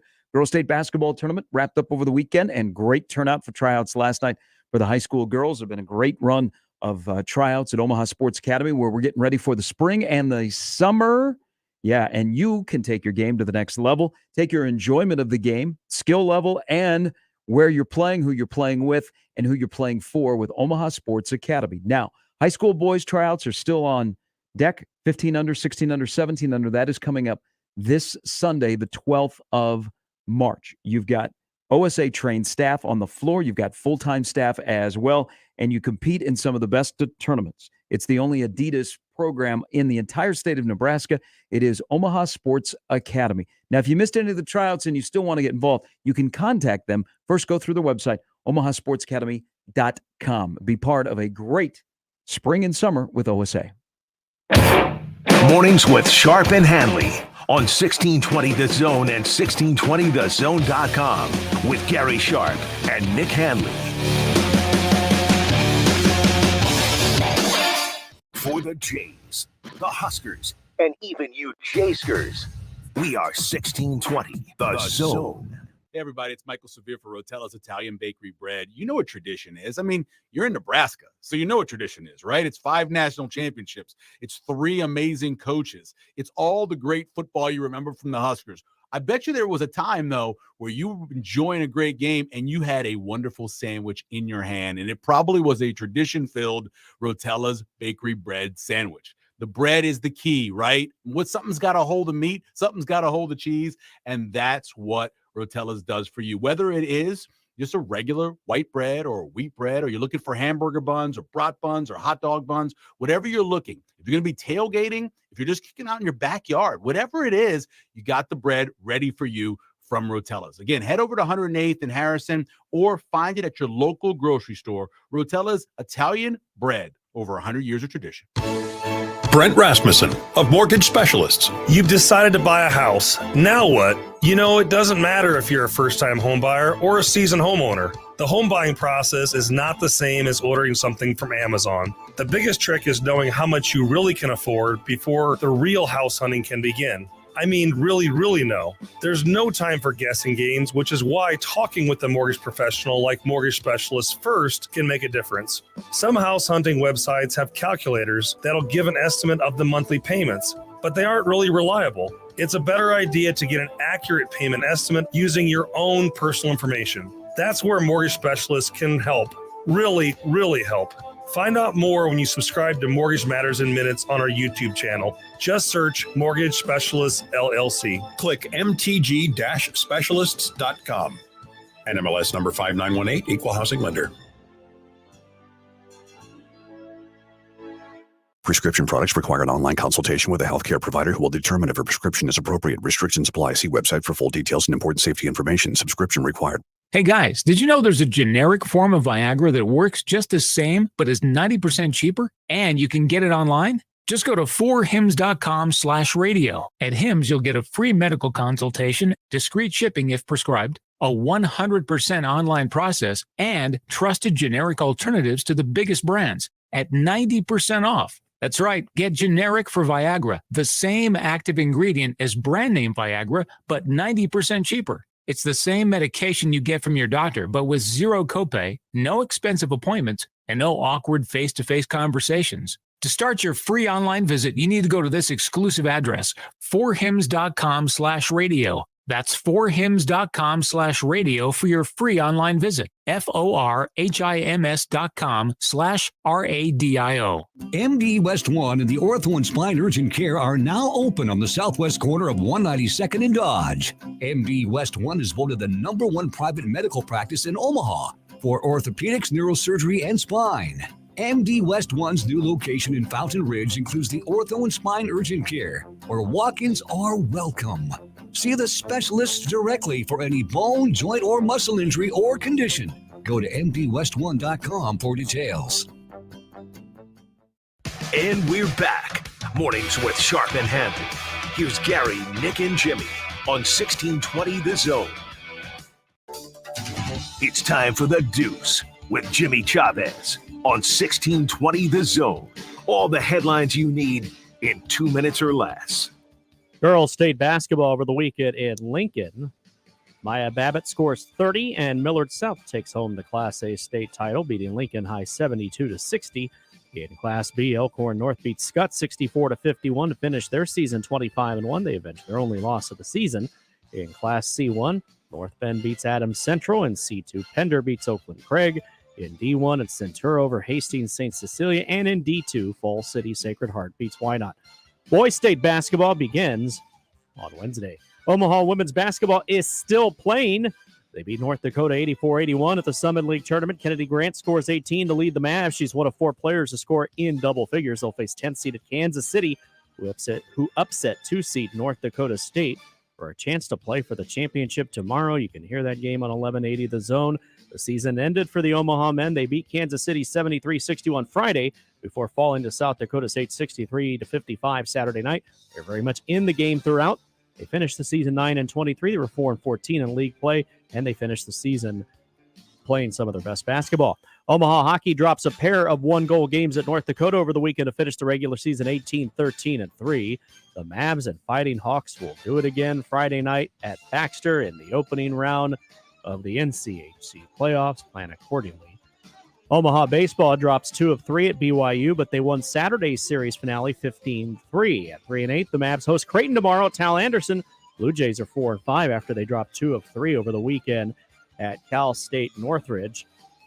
And college basketball, some more bad news. Texas Tech has suspended men's basketball coach Mark Adams for what the school is calling an inappropriate, unacceptable, and racially insensitive comment. According to the school, Adams was encouraging a player to be more receptive to coaching, and then he referenced Bible verses about workers, teachers, parents, and slaves serving their masters. Adams apologized to the team after he found out that the player was upset about the use of the Bible verse. Athletic Director Kirby Hocutt was made aware of the incident. He issued Adams a written reprimand, but then made the decision to suspend the coach to conduct a more thorough inquiry of Adams. He gone. Yep. Yeah, he ain't coming back, old man. Nope. After a 10-2 start, they went 5-13 in Big 12 play, 16-15 overall. They'll face West Virginia Wednesday in Kansas City. Yeah, but it was a Bible verse, guys. Come on. When players are saying, "I will never play for him again," yeah, it's tough to bring him back. Mm-hmm. Chris Baird, come on down. Yep. Yeah, come home.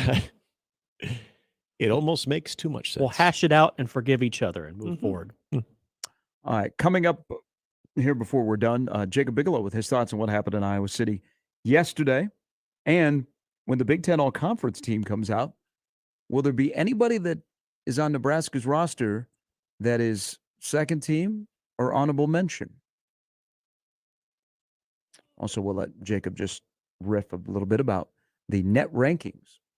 I think Nebraska actually fell yesterday if I'm following the chart here. Which does not go to plan of what we said. If you win the, one of the last 2 regular season games. Those big losses at Illinois, at Michigan, and at Purdue stick out like a sore thumb on the net rankings. So Jacob will join us. We'll get Joel out of bed as well. Is he going to New York? I hope so. I think so. I would imagine.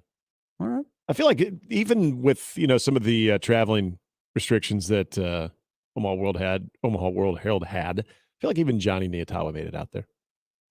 Now, I never asked him if it was on his dime or not, but sure, I'm sure Joel will be out there. This time of the year, New York City would be a little bit difficult on your dime. Oh, yeah.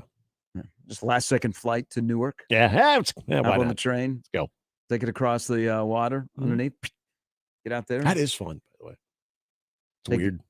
Taking the train? Yeah, going in the water like that. It's crazy. Well, taking it from Newark like into Penn Station.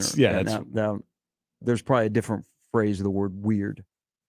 Yeah, we did that from Piscataway. Some people a little bit eye-opening. Yeah, probably a little naive Nebraskans. Oh, there. totally. It was us and a bunch of naive Nebraska baseball players, all just like, hey, where are we going? Eyes wide open, going. Yep. Head on a swivel. What is that guy doing to the pole? Yep. Hope he bought at dinner first. What's in that cardboard box over there? Oh, that's what that is. Mornings with Sharp and Handley on 1620 The Zone. Hey, we've got conference tournament action starting this week, and of course, the madness is right around the corner. Go to DJ's Dugout and watch every game simultaneously. They've got each game, every game from your bracket, conference tournaments to the big one. It's all there at DJ's Dugout with those fantastic media walls. There is not a bad seat in the house. So maybe you get some practice starting this week with all the conference tournaments. And also, don't forget, DJ's Dugout has Lenten specials going on as well, right up through April 8th. You can enjoy a delicious selection of fish and shrimp entrees, including fish and fries, the fish and shrimp basket, and even fish tacos. So much more to enjoy. 7 metro locations, DJ's Dugout, locally in Vietnam, veteran-owned. Dig in at the Dugout. More with Gary and Nick after this on 1620 The Zone. Live from the Host Coffee Studio, this is 1620 The Zone. 1620 The Zone. Traffic. From the Zoom Drain, time-saving traffic center. We have no accidents to report at this time, but you can't expect a bit of slowdown from Richland Drive all the way to 90th Street along Highway 370. Then westbound along 680, be prepared for things to slow down just a bit near Dodge. And northbound along the JFK, be prepared for a little bit of slowdown from Martha Street all the way to ramp from US 275. As always, remember to stay safe and wear your seatbelts. I'm Chris Scott. This time-saving traffic is brought to you by Prairie Construction. Are you or someone you know in the commercial construction business and your job's hit a dead end? Are you ready for a new job with a quality construction company? Well, maybe it's time to make that change, and Prairie Construction might be just right for you. Learn about us at prairie-construction.com. Ready to revolutionize your home's look? Smash those outdated windows and upgrade with J-Tech Construction, the official exterior and solar experts of the Huskers. For a limited time, qualified buyers enjoy no payments and 0 interest for a year. Plus, receive a free triple paint upgrade. Trust the best in the business and see why so many homeowners choose us. Contact us now and take the first step toward a stunning home transformation. The official exterior and solar experts of the Huskers, J-Tech Construction, your exterior experts.com. Hey everyone, Josh Peterson here for my friends at Miracle Hill Golf and Tennis. Free golf workshops coming up throughout the month of March, and you can get signed up today at miraclehillgolf.com. Thursday, March the 9th at 6 p.m., Saturday, March 11th at 9:30 a.m., and Monday, March 13th at 6 p.m. Find out the pathway to lower your score and enjoy golf more than you have before. MiracleHillGolf.com. They're located just north of Dodge on 120th Street. Miracle Hill Golf and Tennis. If you were at the sports show, you know what's new in RVs that Leach Camper sells. And show deals are extended. Plus, check out our blowout sale on 2022 models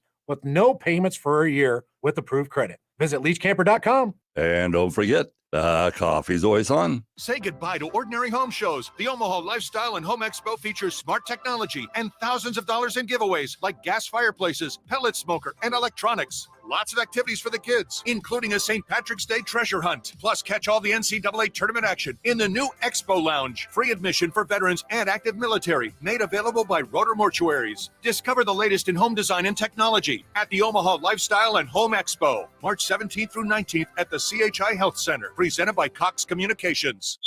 Tickets for less. Best seats, best prices, no per ticket fees. Ticketsforless.com. KOZN Bellevue, Omaha, Council Bluffs. This is 1620 The Zone. And we're back. Mornings with Sharp and Handley. Here's Gary, Nick, and Jimmy on 1620 The Zone.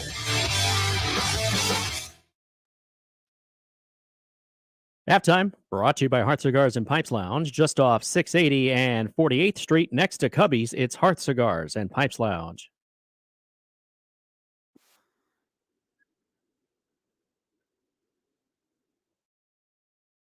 And 310 days since Iowa beat Nebraska in football, men's basketball, baseball, or volleyball.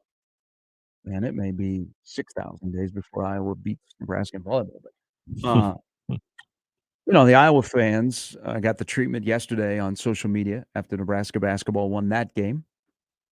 The bracketologists, like the Tim Krugers of the world, if Nebraska basketball happens to win Wednesday night and then they win Thursday night against Maryland. Remember, Maryland can't win away from College Park. Yep. Penn State saved their season yesterday. They're down 16 in the comeback, and they went to the buzzer against Maryland to wrap up the regular season. If those two things happen, and you're watching the metrics, which right now, as of this morning, we're entertaining this discussion just because people are very curious and now they're starting to get upset. Hey, this is kudos to Fred Hoiberg that it's March 6th and we're getting emails about what is Nebraska's net rating. Yeah. It's in top 100 too. Their net ranking is 92nd. They're 4-10 in quad one games. So Maryland is 3-9. Illinois has 2 wins in quad one. Michigan has 3. Nebraska is 4-10. There's a couple of big losses. I mean, just getting blown out on the road. Yeah. That does not help Nebraska. But Nebraska's also their strength of schedule right now is 36th. So 92 in the net, 95 in the RPI. Strength of schedule is 36. Tim Kruger, who was on with us last hour, has explained about the net, more of a sorting tool. The KPI is also in play, which Nebraska's KPI is 67 right now. I mean, it's going to take, if we get to Saturday, we'll have a special show and we'll entertain this discussion. But all I'm focused on is getting to one more win, which is 17 and pretty much ensures that Nebraska will be playing in the NIT. Can we go Big Red overreaction on Saturday? The basketball edition? Yeah, can we do that? I mean, are we there yet? I don't think I think it'd be Big Red realistic. Yeah. I mean, we're towing that line, folks. If they made a run, I mean, first of all, if you're playing on Wednesday, you got to win 5-5. So that is a marathon. Mm-hmm. And that's what Nebraska essentially is going to have to do to get into the NCAA tournament. But if they win Wednesday and they find a way to win Thursday and then they beat Indiana on Friday, there'll be a sexy story on Saturday, but that's a long way away. I just want, my mind can't go there. I just want 17 because this is a team that you've used the phrase a lot of people have likable that you don't want the season to end. Nope. I mean, people are having fun. Nebraska basketball is playing important basketball in the month of March.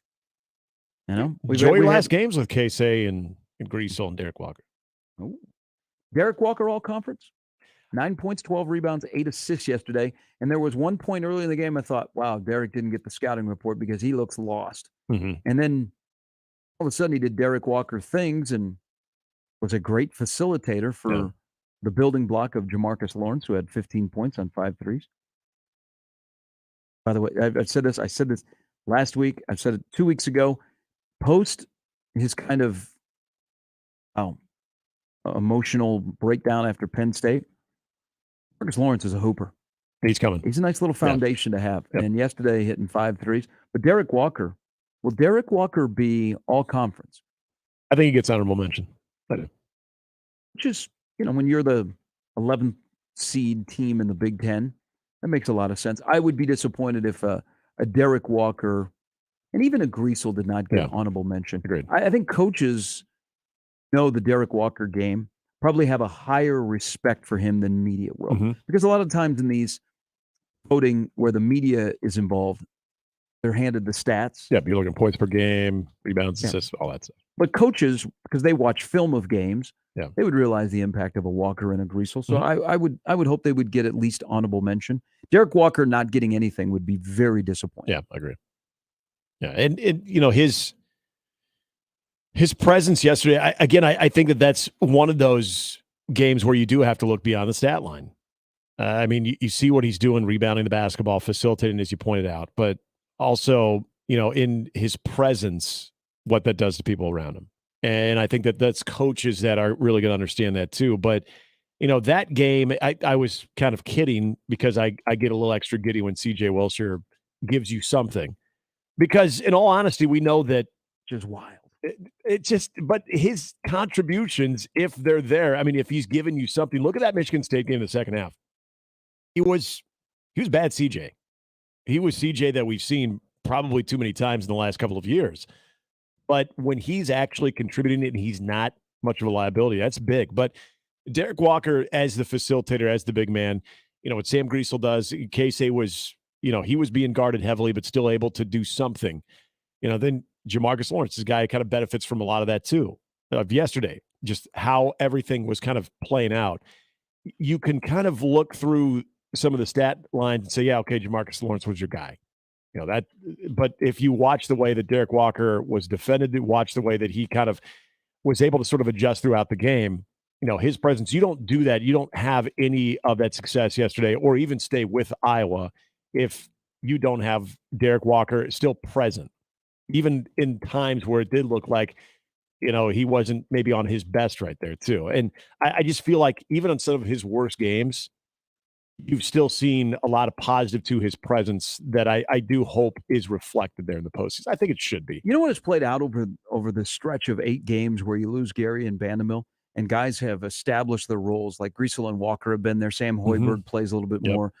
Casey Tominaga, of course, gets his opportunity. And Jamarcus Lawrence is playing more. And Jamarcus Lawrence is going to be one of your key rotation players next year. And Wiltshire is going to have to accept a different role. And I think he's okay with that. I mean, I just look at his body language on the bench.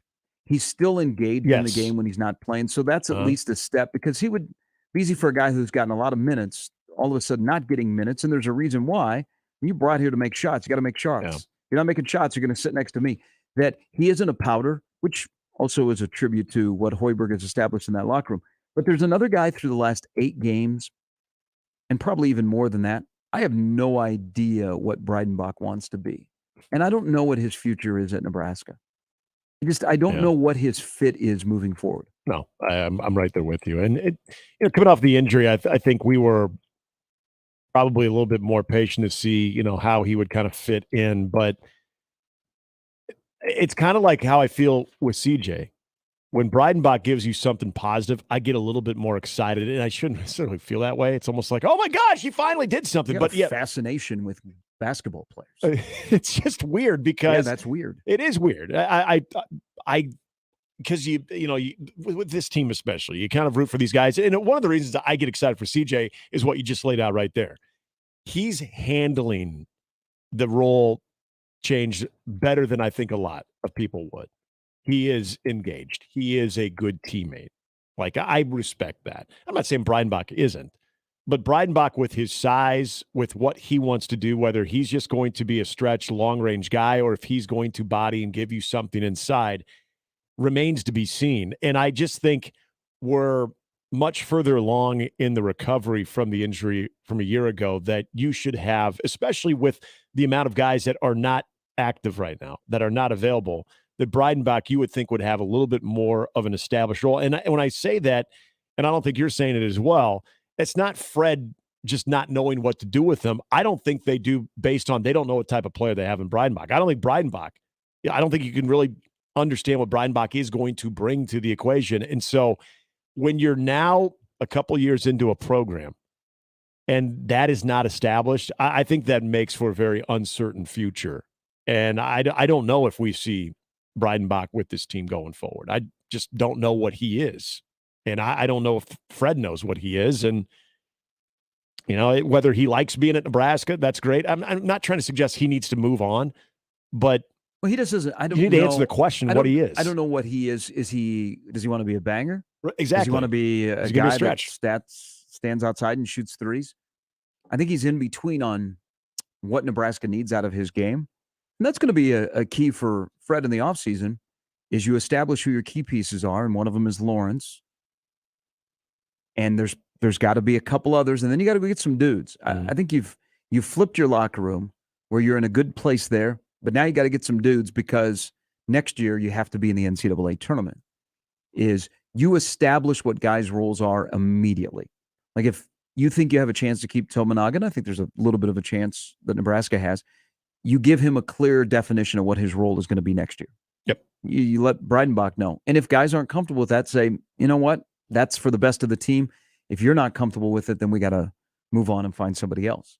And so those conversations will happen sooner than later so you can figure out your roster. But through this all, Fred has done a good job of flipping his locker room. They're in a good spot there. Now you just need to add dudes because you got to find a way to win 1 or 2 more games next year in the conference. And you've got to be in the NCAA tournament. You have to be on March 6th of next year. You have to be either last 4 in, next 4 in, last 4 out. You have to be in that discussion. There is no way around it if you're going to run this back. and you're going to run it off of the momentum you've picked up at the end of this regular season. What I'm also kind of, and again, it's not his fault. He's been dealing with it, off and on throughout the whole year. I'd like to see a little bit more of the end of the season of what Blaise Keita is and what he can kind of be the following year. Again, not available, not his fault, but there were moments when they kind of leaned on this team sort of in between the injury there where you could see some flashes. And from a defensive standpoint, at the very least, you like that. And having that first experience kind of banging around in the Big Ten a little bit, would have loved to see him on the floor more. Again, injury, not saying he was misused. But yeah, you just haven't got the full, you maybe have been a handful of games where he has been fully capable. Right. And so to a lesser extent, kind of like Breidenbach, I feel like there's more of an investment into what he means next year. And what I think this coaching staff feels like they have in him. He's another guy that I would like to have a little bit clearer definition of how he's going to work out the following year. I think unless he decides he doesn't want to be here, I think he's part of their plans. I'm just really curious on what you're getting out of Blaise Keita. Again, not his fault, but he's another guy that I think at the end of the year, in a perfect world, you'd have a pretty clear definition of what he's going to be next year. All right, we'll ask Jacob those questions coming up in about 30 minutes. It's Mornings with Sharp and Handley on 1620 The Zone. Hey, baseball season is right around the corner, and Tickets for Less has you taken care of. Spring training's going on right now. You got the Storm Chasers, college baseball as well, and Tickets for Less want to put you in the stadium. Yeah, even the Royals. Shop online at ticketsforless.com or give them a call today, 402-398-1999. Tickets for Less, you'll never pay per ticket fees, so you'll save big at checkout. And you can save even more right now when you use the promo code THEZONE on your next order at ticketsforless.com. Gary Sharp, Nick Handley, and Jimmy Chavez. Mornings with Sharp and Handley. Weekdays 6 to 10. On 1620 The Zone and 1620thezone.com. Mornings on 1620 The Zone is brought to you by MD West One Orthopedics, Neurosurgery, and Spine. Previously on Unsportsmanlike Conduct. The Big Ten and McDonald's, ubiquitous, darn near everybody accepts, if not likes them. They provide a consistent, above-average quality for the product they sell. They're a great default when you just need something to consume or get a craving, but they'll never win any award. Not bad. That's a pretty solid comparison. What's Nebraska then? What would Nebraska be in the McDonald's? Ice cream machine. Unsportsmanlike Conduct with John Bishop and Josh Peterson. Weekdays 2 to 6 on 1620 The Zone. Your Omaha area forecast from the Godfather's Pizza Weather Center and KETV Newswatch 7 on 1620 The Zone. Watch out for areas of dense fog this morning, mainly north and west of the metro. Otherwise, expect partly to mostly cloudy skies throughout the day. Breezy and cooler with north to northwest winds gusting 15 to 25 miles per hour. Highs in the mid-40s. I'm meteorologist Sean Everson from KETV Newswatch 7. Mornings with Sharp and Handley, brought to you by MD West One Orthopedics, Neurosurgery, and Spine on 1620 The Zone. 1620 The Zone. Traffic. From the Zoom Drain Time-Saving Traffic Center. We have no accidents to report at this time, but you can't expect a significant delay from 102nd all the way to 84th along L Street. On Dodge, be prepared for a minor slowdown from 80th to 72nd. And on Industrial Road, be prepared for a significant delay from 149th to 138th. As always, remember to stay safe and wear your seatbelts. I'm Chris Scott. This time-saving traffic is brought to you by Saul's Jewelry and Loan. Everyone knows Saul's pays top dollar for your gold, but Saul's pays cash on the spot for your precious metals too. Silver, gold, platinum, coins, bars. Who wants to wait to get paid? Get to Saul's Jewelry and Loan. Saul's Jewelry and Loan. You'll find it all at Saul's Jewelry. Dust. It's in the living room, the bedroom, and the bathroom. It's also in your lungs. Let's fix that, shall we? Duct Defense Midwest offers a comprehensive system that cleans, disinfects, filters, and purifies the air. They'll make your home healthier and improve the life of your HVAC system. So improve the health of your home and everyone in it. Go to cleanairradio.com right now for a special air duct cleaning offer for Zone listeners. cleanairradio.com. The brand new Dollar General Distribution Center in Blair is now hiring. Starting wage is up to $22 per hour with benefits including medical, dental, vision, 401k, and a $2,000 sign-on bonus. Apply today by texting DG Warehouse to 25000 or online at dollargeneral.com/careers. Again, apply today by texting DG Warehouse to 25000 or online at dollargeneral.com/careers. Dollar General can't wait to have you become a team member at their brand new distribution center. Many people go back to the dealership out of habit or because they think the dealer is the only one who knows how to fix their car. At Omaha Car Care, we offer a better option. We have ASE certified technicians, the technology to service any vehicle, and free loaner cars. The dealer will sell you a package of services. We'll provide the service you want for your car as your trusted partner. I'm Rick Betker, owner of Omaha Car Care, and we'll be along for the ride. Email unsportsmanlike conduct on the Equitable Bank Zone inbox with whatever is on your mind, from your hot takes to what you think is one. The Zone inbox is brought to you by Equitable Bank. We take banking personally. We want to hear from you on the Equitable Bank Zone inbox. Hi, this is Garen Armstrong with Shamrock Roofing and Construction. That small roofing company my father started 45 years ago has now become one of the largest roofing companies in America by following one rule, the golden rule. No one can install a better roof at a better price, a better warranty than Shamrock Roofing and Construction. Let our local family serve your family. Shamrock Roofing and Construction. Call today or visit us online at shamrockroofer.com. Check out Kugler Vision Spring Break Spectacular LASIK Savings at kuglervision.com. Now back up mornings with Sharp and Handley on 1620 The Zone. It's time for the Deuce with Jimmy Chavez on 1620 The Zone. All the headlines you need in 2 minutes or less. It is madness, after all. Creighton women's basketball had a pair of dramatic games at the Big East tournament over the weekend to kind of get everything, kind of the feels of March. They win Friday night over Seton Hall, rallying from 5 down with 16 seconds left to force overtime before winning at the buzzer on a Morgan Molly putback. Then on Sunday, they lose a heartbreaker to surprising 10th-seeded Villanova, 63-61. They were that close to a rematch with UConn. Instead, at 22-8, Creighton will wait and see where they'll be headed in the NCAA tournament when the brackets are announced Sunday night. Nebraska baseball falls to Ole Miss 14-5 yesterday at U.S. Bank Stadium in Minneapolis, but they win 2 of 3 over the weekend. They're now 5-4-1. Their home opener at Hawks Field is tomorrow afternoon. They'll open a 2-game series with Northern Colorado. Nebraska wrestling finished third at the Big Ten Championships with 104.5 team points. Silas Allred highlighted the day, winning the 197-pound Big Ten title. That marks the first Big Ten champion for Nebraska since 2015. The Huskers put 5 wrestlers in the finals this weekend and clinched 7 automatic bids to the NCAA championship. College basketball, some automatic bids were punched over the weekend. Talked about Drake beating Bradley in the Valley tournament earlier. One of the automatic bids was Kennesaw State. A 67-66 victory over Liberty on Sunday earned the Owls, that's what they're called, their first Atlantic Sun Conference championship, and it'll be their first trip to the NCAA tournament. That's what it's all about. In women's basketball, remember we talked about the fight, the SEC tournament last week? Well, this has nothing to do with it, but South Carolina ended up winning that conference tournament. They improved to 32-0. They might be the prohibitive favorite to do it again.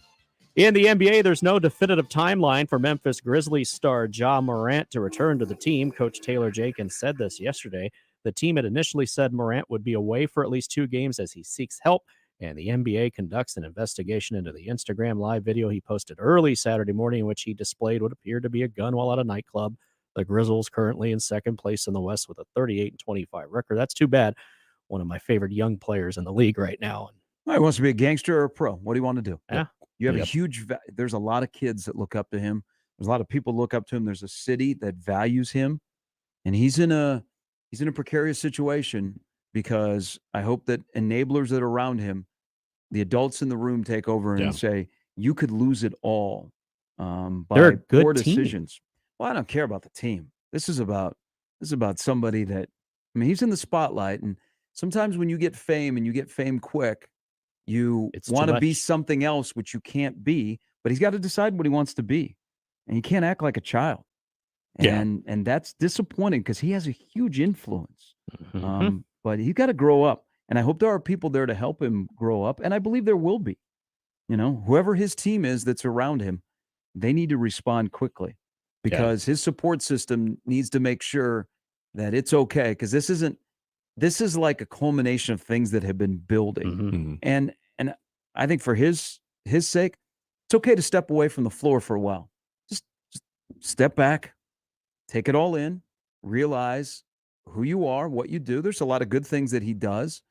But this is a bad look for him right now in this country with gun violence. Yeah, it's a pivotal moment for Ja's career. This guy's a professional NBA basketball player. Well, he's one of the stories of last year's playoffs, especially in those early rounds. So, And you could stuff like this can sabotage a career that has a huge upside. Mm-hmm. And I'm disappointed. I mean, I know young people that look up to him. I know for a fact a city that values him. Right. And this is disappointing and it hurts people. And he needs to decide what he wants to be. And then whatever he decides he wants to be, he has to live with either the benefits or the consequences. And I think this is a smart thing to do. I don't care about the Grizzlies. They're a mess. And they're another part that hurts is that's a young basketball team that I don't think they have a lot of leadership in terms of adults in the room. And they say things and they do things. And he's the headliner of that. And yet, he's they're gonna be number 2 away. in the West, and they would be a team to pick to be upset in the first round because of it. But I was down there in December. They love him there. They love the Grizzlies. I mean, it's a great basketball city, Memphis is, and so it's it's a pivotal moment for him in his career, and I like the fact that he is, it's probably going beyond. Well, it is going beyond the 2 games that was initially talked about, and He needs to be away. He does. He needs to wait until he's ready to come back. Yeah. And then this is where you truly do have to, and this is where you hope, his representation would step in, evaluating, as we always hear about, your surroundings, your inner circle compared to, your team environment. Yeah, probably keep Dylan Brooks out of that too. But, your team environment too, of what you stand as a professional athlete and as a face of not just that team, but of the league too. That can go away so fast if you don't. Then you're a 30 for 30 one day. Right. If you don't, and look at the track that Ja Morant is as a player and what that goes beyond just on the floor too, because we'll always focus in on what type of a player they are, how successful they are, how exciting they are. That's what's going to get the eyeballs on you. But then how are you representing yourself? And look, I'm not trying to say like every one of these guys, they're choir boys, but look, when you're doing things like flashing a gun around, when the incidents leading up to that, the alleged incidents leading up to that, there's some stuff going on there where, it's good to step back, reevaluate who you're surrounding yourself with, see hopefully the positives that can come out. Well, sometimes fame comes quickly and you're in the spotlight. Yep. And you don't know how to handle it. You're in the spotlight. Yeah, you just don't know how to handle being in the spotlight. So at least there's the organization, and I believe him, are taking this seriously. Yeah. But there's a stretch of about a month now of things. I mean, remember we had the laser pointer? Yep. Yeah. You had the story in the Washington Post, and then you had the video. It has been building up, so I'm glad he's going to step away. And you know what? If he doesn't come back the rest of the year to make it right, because there can be some good that comes out of this, then that's good for Ja Morant. And then you work on what's good for Ja Morant and the Memphis Grizzlies. That's second. All right. The Lego Maniac in the Equitable Bank inbox says, when it comes to Nebraska basketball next season, people are sleeping on Ramel Lloyd. He's going to be a stud. Redshirted this year. Rare that you would redshirt, but his minutes probably would have been limited. Did anybody else find it ironic what his dad did? What did he do? He tweeted out a video, basically their practice video, that I'm sure Nebraska coaches had cut up and sent to their son to watch. Mm-hmm. And so dad got a hold of it and tweeted out the other day, work done in the dark will come to light soon. God's timing. Okay. Now, for Nebraska's sake, they need him to be a facilitator and to be a dude. And in high school, he was a dude. And we'll see his growth in 1 year. But I thought that was kind of interesting that dad chimed in. Season's coming to an end. He's got access to Probably film that maybe Nebraska coaches, they only share internally. Just tweets that out. Hey, that's a role next year, as you said. When we think about what this team is going to be and the pressure it's going to be on him, if he's going to be the guy, it's a key role. Here is on cue, Nebraska Ball Mike. Hi, Mike. Hi, gentlemen. How you doing? How we doing? How you doing? I'm better than I thought it was going to be. Coming off of Sunday, that was a surprise and a happy one. Mm-hmm. You just stole my question because I know Clemens is coming in. The McGowan's cousin is coming in. I also know that Lloyd redshirted. Mm-hmm. Do we have any clue what this backcourt's going to look like with Jamarcus Lawrence being here? Up in the air. To be honest, you probably have to wait and see on what the whole roster is going to look like. Now, there's going to be some pieces that return, but they won't flip the roster like they've done the previous years, but they're going to need about 4 to 5 additions. There'll be some guys that'll leave that you'll go, oh. I mean, is Ramel Lloyd a point guard too? Yep. Okay, so what's Clemens? He will be a shooting guard. Okay. So backcourt might be okay. Well, you also have, you got to remember, you have McPherson, who got hurt before the year began as well. He suffered the knee injury, so he'll be back. Okay, so we could have, but this chemistry that Fred's working on has to be developed has to start in September next year. Well, and October leading into the year. Well, I think there's enough of a core guys that have been part of this year where they've flipped it that are going to be back, that they've established that. I don't think Fred will go back to here. I think Fred has more control of his roster than he's had in the past. He made the mistake of turning over the roster to Matt Abdelmassih to say, hey, you got the bag, go get some fellas. Okay? Okay. And as much as the McGowans were key to Nebraska basketball, probably in a way, their departure helped Nebraska basketball. You understand what I'm saying? Well, yeah. You probably favored them a little bit more. Probably rubbed some guys the wrong way. This year is more of a team. They got some talent, some very talented players, but it's more of a team. I think this was the year that Fred took control. Now he's got to take control of being able to be consistent November through the end of February. So when you get here, you're on the verge of getting to the NCAA tournament. But they'll have enough of a core that'll be back that I don't think he'll let that slip. He's also got some good guys on his staff. They won't let that locker room take a step back. Is Lincoln going to scare people again? To play here? You mean play at Pinnacle Bank? Yeah. PBA. Yes. I mean, is it going to be difficult to come in here and play? It has been. I don't think you're going to lose that. On it? You need to. Mike, it's a tough place to play when it's full. I mean, there's a lot of coaches in the Big Ten will say that. Yeah, it's not gonna. I mean, it's a tough place to play when Nebraska's playing well. And play on the floor, coach on the floor. Well, I mean, still, do you remember what the score was at halftime? Remember the Purdue game? Yes. Yeah. And would somebody tell me why these Purdue people ended up with these 7'4" engineers that keep showing up every 4 years? It's kind of a Matt Painter thing. Do you know they've had at least a 7-footer on their roster, I think, for 9 straight years. Did you see Zach Edey yesterday when they were cutting down the nets? What did he say? He didn't have to get on the ladder. He just reached up and started cutting down the net. Yep. That's right. All right. Hey, I'm glad he's gone because it's going to open up for everybody else. Because playing him was tough. Well, yeah. Usually, I will tell you that playing a guy that's 7'4" is not easy. That was fun, gentlemen. I hope next week will be something too. Did you get loose on Twitter towards any Nebraska or any Iowa people? I generally, when I'm watching a basketball game, I stay off, or football. I stay off at the day of. Yeah. And then I wait till the day after. Oh, your day. Okay. So we'll look for it today. Okay. Doesn't that seem a little odd? I mean, it's kind of over now. Yeah, I know it's over now, but the misery isn't. Iowa still sucks.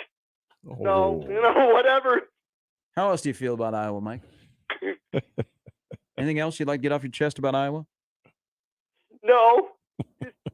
They will know what their place is very soon, and we will know what our place is in a couple of years. Whoa, okay. World sports.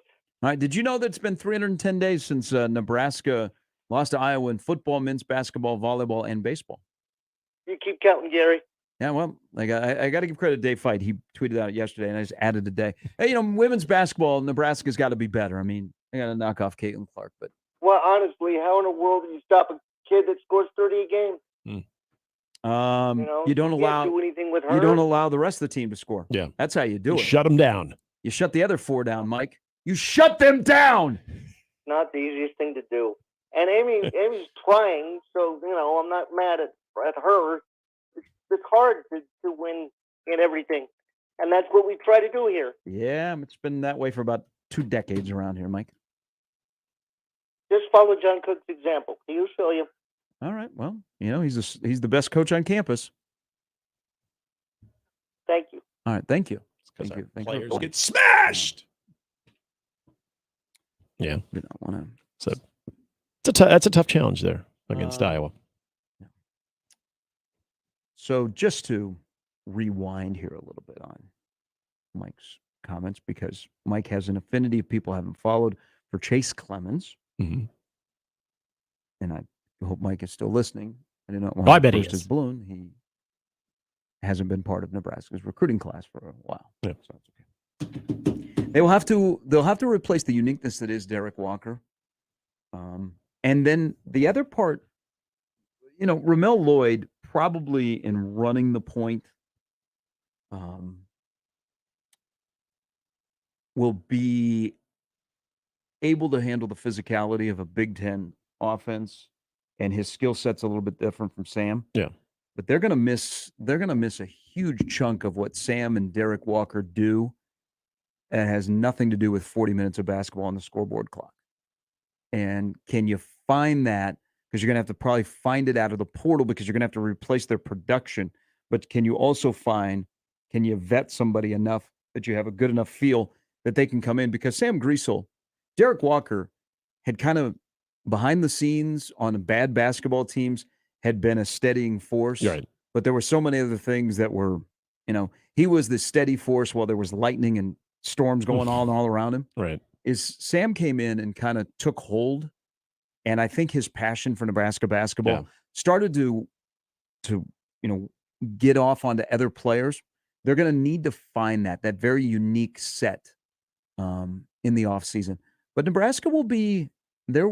Nebraska will have interest in the portal, and it may be from guys that used to play in the state of Nebraska. You never know. That's why the offseason, when we flip into April, and the portal really gets going, I'll be curious to see how active Nebraska is. If Nebraska has guys that go to the portal earlier, or if they kind of play it out to see who's available and make those decisions on the back end. But they're going to need a couple of dudes. They're going to need character guys but also some dudes that when you need a bucket, you got to go get a bucket. And that's the fine line, because, and I think it gets thrown around a lot, is the study and presence. You can kind of use that and just sort of blanket that with every sport, but you can look at examples and you can say, all right, what does this person bring physically? What do they lack physically? And I think Sam Griesel, he gives you that steady and presence. Derek Walker gives you that steady and presence. You want to be able to obviously find someone that isn't just a good dude, someone that is actually going to contribute, like we've seen Sam and Derek Walker do. And if you can find somebody that has, when the moments get chaotic, there are times even Sam Griesel gets sped up, but moments that get chaotic, that you have guys that you just kind of look to, and the moment doesn't appear to be too big for them, not because they're elite scorers or anything, but they just have that sort of overall presence, that calming presence.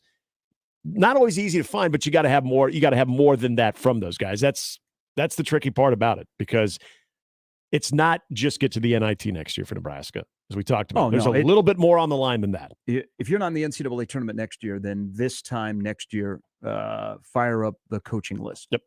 I mean, there's no denying. I mean, you can't sit here and say, okay, we're going to run this back. Liked what the last month has been, 6 of 8. The record is what it is. Year 4 felt different than year 1, 2, and 3. But in year 5, if you're not in the NCAA tournament, it'll be tough to convince yours truly as a season ticket holder that let's do this again for year number 6. And I would think Fred would feel the same way. What we've established this year, if we can get to the postseason and squeeze out or win on Wednesday night, which gets them to 17, that gets them into the NIT, then next year is an NCAA year with a roster that going in may not be as concrete as it was this year. And here's the thing. Fred prepared this year. He said, I know we got to win. Look at the schedule they put together. I know we got to win. And he can sit there and go, man, if. So in their mind, they're not that far away. So they're adding a couple of dudes that get you a +1 or 2 in the conference. So you're on the right side of 500. And then you're in the mix when you get to this point next year when you get ready to go to the Big Ten tournament. There's no denying that. It's an NCAA or bust season next year. And anybody in the program that says, you're doing it wrong, and I don't think they are, because they understand. I would want it that way. I would want, by year 5, you're not in the NCAA tournament. When you have a lot of things at your disposal. If not, then win. Man, what you doing? Right. What you doing? Yeah. Whatever you're doing is not working. All right, Jacob Bigelow, Joel Lorenzi in the last hour of Mornings with Sharp and Handley on 1620 The Zone. And the back half of the NBA season is here. The Knicks are red hot. They've won 9 in a row. Now is the perfect time to download FanDuel, America's #1 sports book, because new customers get a no-sweat first bet up to $1,000. That's bonus bets back if your first bet doesn't win. Just download the FanDuel Sportsbook app. It's safe, secure, and super easy to use. Then you can bet on everything from the money line to point scores and threes drained. And we've got some fun little player performance doubles that you can look into, too. How about Dame going 38-plus in Portland to win at +156 right now? Joel Embiid, 5+ assists with Philly to win +200. Just some of the different player performance doubles that you can take a look at a daily basis. Plus, FanDuel lets you combine your bets for a chance at a bigger payout with same-game parlay. So don't miss the chance to get your no-sweat first bet up to $1,000 in bonus bets when you go to FanDuel.com/promo code ZONE. Use the promo code ZONE. That's FanDuel.com with the promo code ZONE. Make every moment more with a FanDuel official sports betting partner of the NBA. 21 plus and present in Iowa. First online real money wager only. $10 deposit required. Refund issued as non-withdrawable bonus bets that expire in 14 days. Restrictions apply. See full terms at FanDuel.com/sportsbook. Gambling problem? Call 1-800-BETS-OFF. Mornings with Sharp and Handley on 1620 The Zone and 1620thezone.com with Gary Sharp and Nick Handley. Now live on Twitch, YouTube, and 1620thezone.com. Do you know a high school senior who'd like a $12,000 college scholarship? Well, be sure to tell them that the Salvation Army is now seeking nominations for the DJ's Hero Award scholarships. We're looking for Nebraska high school seniors who have overcome adversity and who are doing the most good in their communities. The application deadline is March 8th. Nominate your hero today. Just go to djsheroapp.org for more information. That's djsheroapp.org. djsheroapp.org. Creighton Sports Update. Creighton Spring Sports are here. Get out and support your Jays. Creighton baseball tickets are available now. Get your tickets online at gocreighton.com/tickets and cheer on your Blue Jays all season long. That's creighton.com/tickets. And that's your Creighton Sports Update. 1620 The Zone proudly supports Creighton Athletics. There are 31 days in March, and you can save $31 per month every month at GenesisHealthClubs.com. If you don't get started on your fitness goals today, then when? Tomorrow? Next week? Next month? Next year? Life's too short for that. Genesis Health Clubs is here all month, giving you 31 reasons to get started towards your summer fitness goals now, not later. Reason number 1. Abs like to sleep in. You have to start waking them up now if you want them to show themselves in the summer. Reason number 2. The safest, most sustainable weight loss is 1 to 2 pounds per week. The earlier you start, the farther you'll go. Reason number 3. If it is to be, it is up to me. Reason number 4. Results may take time, but you'll get blasted with endorphins and feel better today. Reason number 5. Because your health is worth it. 31 days in March. 31 reasons to get started today. And $31 to save every month when you get started at Genesis Health Clubs. Whatever your reason, go to GenesisHealthClubs.com today to get started.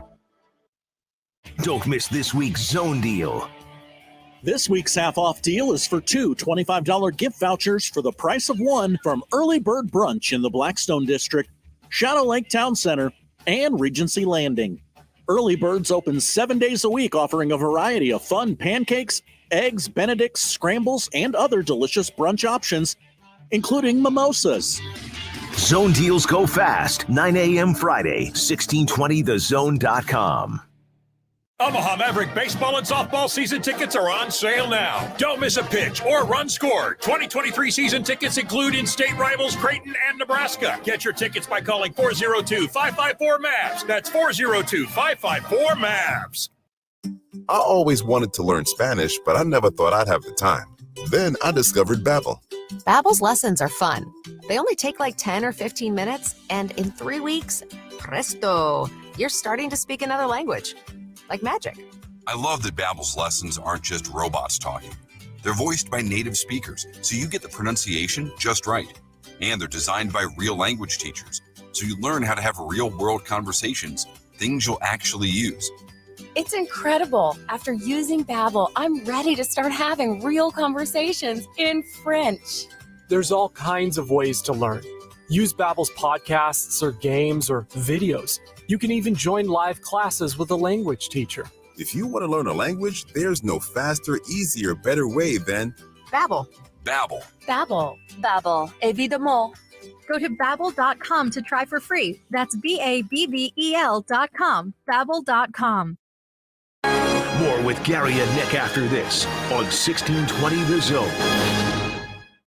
Live from the Host Coffee Studio, this is 1620 The Zone. 1620 The Zone. Traffic. From the Zoom Drain Time-Saving Traffic Center. We have no accidents to report at this time, but you can't expect a significant delay from 102nd all the way to 84th along L Street. On Dodge, we prepared for a minor slowdown from 80th to 72nd. And on Industrial Road, we prepared for a significant delay from 149th to 138th. As always, remember to stay safe and wear your seatbelts. I'm Chris Scott. This time-saving traffic is brought to you by Prairie Construction. Are you or someone you know in the commercial construction business and your job's hit a dead end? Are you ready for a new job with a quality construction company? Well, maybe it's time to make that change, and Prairie Construction might be just right for you. Learn about us at prairie-construction.com. College basketball is in full swing and gearing up for the college basketball tournament. Watch it all season long at Oscar's Pizza and Sports Grill. Of course, Oscar's serves great pizza, but don't forget about their award-winning charred buff wings or even their delicious fish and chips. Perfect for Friday nights. Dine in or carry out at 173rd and West Center. Carry out at 162nd and Maple, and order online at oscarsomaha.com. Ready to revolutionize your home's look? Smash those outdated windows and upgrade with J-Tech Construction, the official exterior and solar experts of the Huskers. For a limited time, qualified buyers enjoy no payments and 0 interest for a year. Plus, receive a free triple paint upgrade. Trust the best in the business and see why so many homeowners choose us. Contact us now and take the first step toward a stunning home transformation. The official exterior and solar experts of the Huskers, J-Tech Construction, your exterior experts. Guys, let's face it, there is a time when you just need to get out of the house, to have your own place, to be with the guys, or just a quiet, relaxing place for yourself. Well, Hearth Cigars and Pipes Lounge hears you loud and clear. Escape cocktails, a knowledgeable, friendly staff, state-of-the-art humidor, and incredible lounge. Hearth Cigars and Pipes, just off I-680 at 48th Street next to Covey's. Hey, everyone, Peterson here for my friends at Miracle Hill Golf and Tennis. Free golf workshops coming up throughout the month of March, and you can get signed up today at miraclehillgolf.com. Thursday, March the 9th at 6 p.m., Saturday, March 11th at 9:30 a.m., and Monday, March 13th at 6 p.m. Find out the pathway to lower your score and enjoy golf more than you have before. MiracleHillGolf.com. They're located just north of Dodge on 120th Street. Miracle Hill Golf and Tennis. Tickets for less. Best seats, best prices, no per-ticket fees. Ticketsforless.com. KOZN Bellevue, Omaha, Council Bluffs. This is 1620 The Zone. And we're back. Mornings with Sharp and Handley. Here's Gary, Nick, and Jimmy on 1620 The Zone. Right off to the postseason for Nebraska basketball in Chicago Big Ten tournament. Late Wednesday night, they will take on Minnesota in the 11 versus 14 game. We welcome Jacob Bigelow from Huskers Illustrated. Good morning. Top of the morning. How are we doing this morning? Good. Quick question here.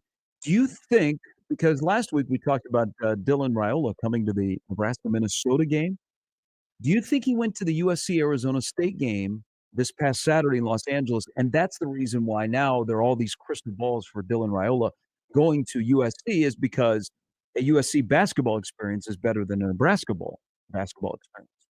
I don't know. That's I guess I talk amongst your friends. It could be an issue. Yeah, I guess I hadn't followed up on where in the world is Dylan Raiola this weekend. He was in LA and he had a blast, according to recruiting writers for USC. Oh boy! All right. Well, we hadn't mentioned him yet, so I waited until the third hour until you joined us because that's what you like to talk about. Well, I appreciate that. Hey, before we dive into what happened yesterday and what needs to happen in Chicago, this conversation started up at the end of last hour. I've been very hesitant to just look towards next year because I say you got to live in the moment because this is entertaining. They won 6 of 8. They've done it without at times their 3 best defenders. But as you look towards next year, and I think Jamarcus Lawrence is a piece, Ramel Lloyd is a piece, Eli Rice looks impressive, but then you got to get him on campus to get him into the mix and get him ready to play in the Big Ten. There's the unknown about Tominaga. Some other guys have a decision. Gary can come back, but I always wonder about a guy that has a chronic shoulder issue. What do you think, and you lose Greasel and Walker, as you know, where do you think is the main area that they will focus on with guys available, either still left from high school, junior college, or, of course, in the portal? I think backcourt depth, I think, just because, that you would have thought that when the injuries came that backcourt depth was going to be what would bite this team in the behind due to lack of it.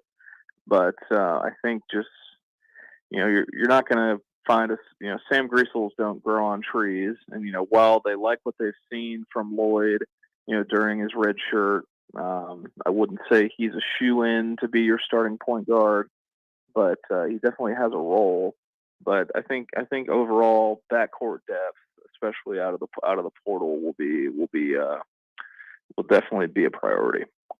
Jacob, a guy we were talking about a little bit ago that it's unfortunate because of the injury situation, but trying to map out a role next year. What have you, in the little time that he's been available and the little he's been used, Blaise Keita, and what his role could look like next year?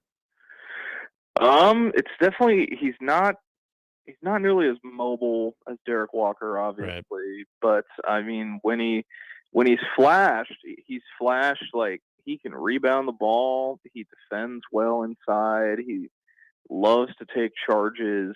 He's got some things that could definitely carve out a role for him. I think a point guard and maybe another big man will be targets in the portal. I don't know what that means for Blaise or for Oleg. They've both shown some little itty bitty flashes of they might have something if they develop and work hard over this coming off season. But yeah, Blaise, I mean, he plays hard, and we've heard all these guys like Derek Walker and his teammates just praise him for his attitude and how hard he works and how positive he is. So he's at least got a role as a go get me a rebound, yeah. go defend inside, something like that at the very least. How'd they win yesterday? was a total team effort. It was all hands on deck. Even with the turnovers and I want to know if they cut down those turnovers, just how many more points they score. I mean, it was all hands on deck. They were making three. Everyone who was taking threes was making threes. It felt like they just never, they didn't wilt. They just I don't know if there was just a little added, the combination of it being Iowa at Iowa, coming off of Michigan State. Maybe that was the right recipe to have them juiced, to the right amount. But I mean, that was a total, complete team effort, top to bottom. Everyone who played significant minutes made an impact in one way, shape, or form, and they just kept on keeping on, and that was to the tune of 14 made threes, which was, I believe, the season high, and four guys in double figures, and that's what I've kind of said all year is they need multiple guys to be in double figures to play complete games and win the important ones, and that's what happened yesterday. I mean, in that second half, they were 60, 66, and 66 on their splits. So reverse it here. If you're Iowa and you were an 11.5-point favorite and you scored 77 points and you played pretty well, you dominated the offensive glass, you got second chance points. Every time Nebraska gave you the ball, it seemed like you were putting it in the hole at the other end. If you're waking up this morning, how is Iowa feeling about that game last night? Probably not very good. I mean, just with what they had at stake, they win, they have a chance at the double bye, and all they had plenty of things at stake for that game yesterday, and they. Maybe Robbie Hummel should have told the other McCaffrey brother to make 5 threes. I don't know what they, what could have helped them in that department. But if I'm anyone in that program waking up this morning, I'm not feeling too good. Yeah, the other McCaffrey and Patrick, between he and obviously Chris Murray, who's a hell of a player, that 6-minute stretch there to close out the game defensively. I mean, shot selection, one thing, but also the way Nebraska was able to defend. What stood out there? I mean, in your opinion, was that kind of the difference of Nebraska being able to sort of hold off as opposed to what we've seen in, previous games, and not even necessarily this year, but just in years past, where you get out to a good start, but then all of a sudden you give up the lead, and then before you know it, it's like, okay, yeah, that was fun while it lasted. I mean, do you just kind of zero in on that little stretch defensively of where Nebraska, kind of shown growth again? Yeah, that's probably a good point. I mean, some of the shots Iowa was taking down the stretch, I don't know if that had much to do with Nebraska's defense, but I mean, it part of it definitely contributed to it. But I think, that's probably a good way to look at it. I mean, they didn't. They just locked in and did. They weren't rushing anything. It felt like they never hit a panic button. It kind of felt like Iowa was hitting a panic button, especially like on that Sanford 3 from a couple feet behind the line to try and tie it late. I mean, they were rushing things late, and that's kind of after we saw what they did to Michigan State a week ago. That's you'd expect them to maybe be a little more methodical, trying to come back late, but nope, they didn't do that. So. Yeah, it's probably a good stretch to look into as what probably solidified the win. All right, now on to the Big Ten, and it's Minnesota, and we've kind of been looking towards that for a couple of weeks now. Minnesota was here they were here a week ago, and we know what happened, and that was on the tail end of that stretch where they went Illinois, Maryland, and then Nebraska and never went home. And I'm thinking, well, season's basically over. And then they surprised everybody, and they beat Rutgers. And then in a rivalry game last night at the Barn, that's a game that escaped them. I think they let Wisconsin back in. They couldn't hit free throws. They still have Dawson Garcia. They still have Battle. But how does Minnesota make it a game against Nebraska Wednesday night, with Nebraska having a lot to play for, including, I think, one win, Jacob, and they're in the NIT for sure? I think for Minnesota, when going into that game a week ago, I wondered if they even, watched the tape from the first game due to just the difference in Nebraska's roster from the first time they played. But I think if Minnesota wants to make it a game, they probably have to revert more toward how they played that first game, where Garcia was doing whatever he wanted and was, they were feeding him inside, kind of making him and Walker duel. And I know Walker had his career day that day, but if they can, feed Garcia inside, maybe have Battle on the outside. Those are the two guys that make things go for Minnesota. I think starting, trying to attack inside would be how to try to make it a game. Well, and are we maybe another surprising element about Nebraska right now? And again, the limitation on what they have to bring off the bench, and having guys, mentioned Blaze Cato also now not available, but should we be concerned about the legs right now for Nebraska and just its overall, the physique at this point of the season where they could be tiring, that we're still not seeing that? What do you kind of attribute that to right now? Oh, it's March. Everybody's tired. Right. It's the end of the year, and it kind of depends on what your team's got left to play for. For Nebraska, I think they want this season to keep on keeping on as long as they can. And I think that, whether it's, I would be a little, questioning the amount of guys. They had so many guys cramping up in that Michigan State game. It felt like that kind of had me worried.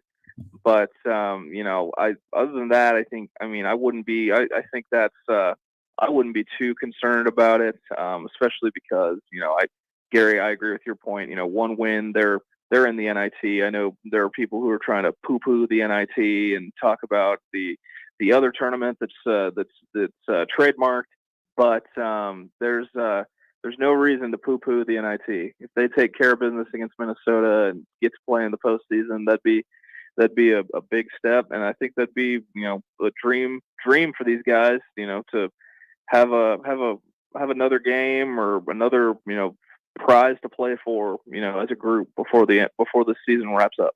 Yeah, and I'm glad we're on the same page here, because that's the realistic thing. The NCAA, and everybody this morning is sifting through why Nebraska's metrics aren't better, and it's the age-old discussion about how teams are ranked, and those blowout losses, close losses greater than blowout losses, and there's some things along Nebraska's resume that are hurting them. I always have a hard time getting interested about teams in the NCAA if you can't go 500 in your own conference.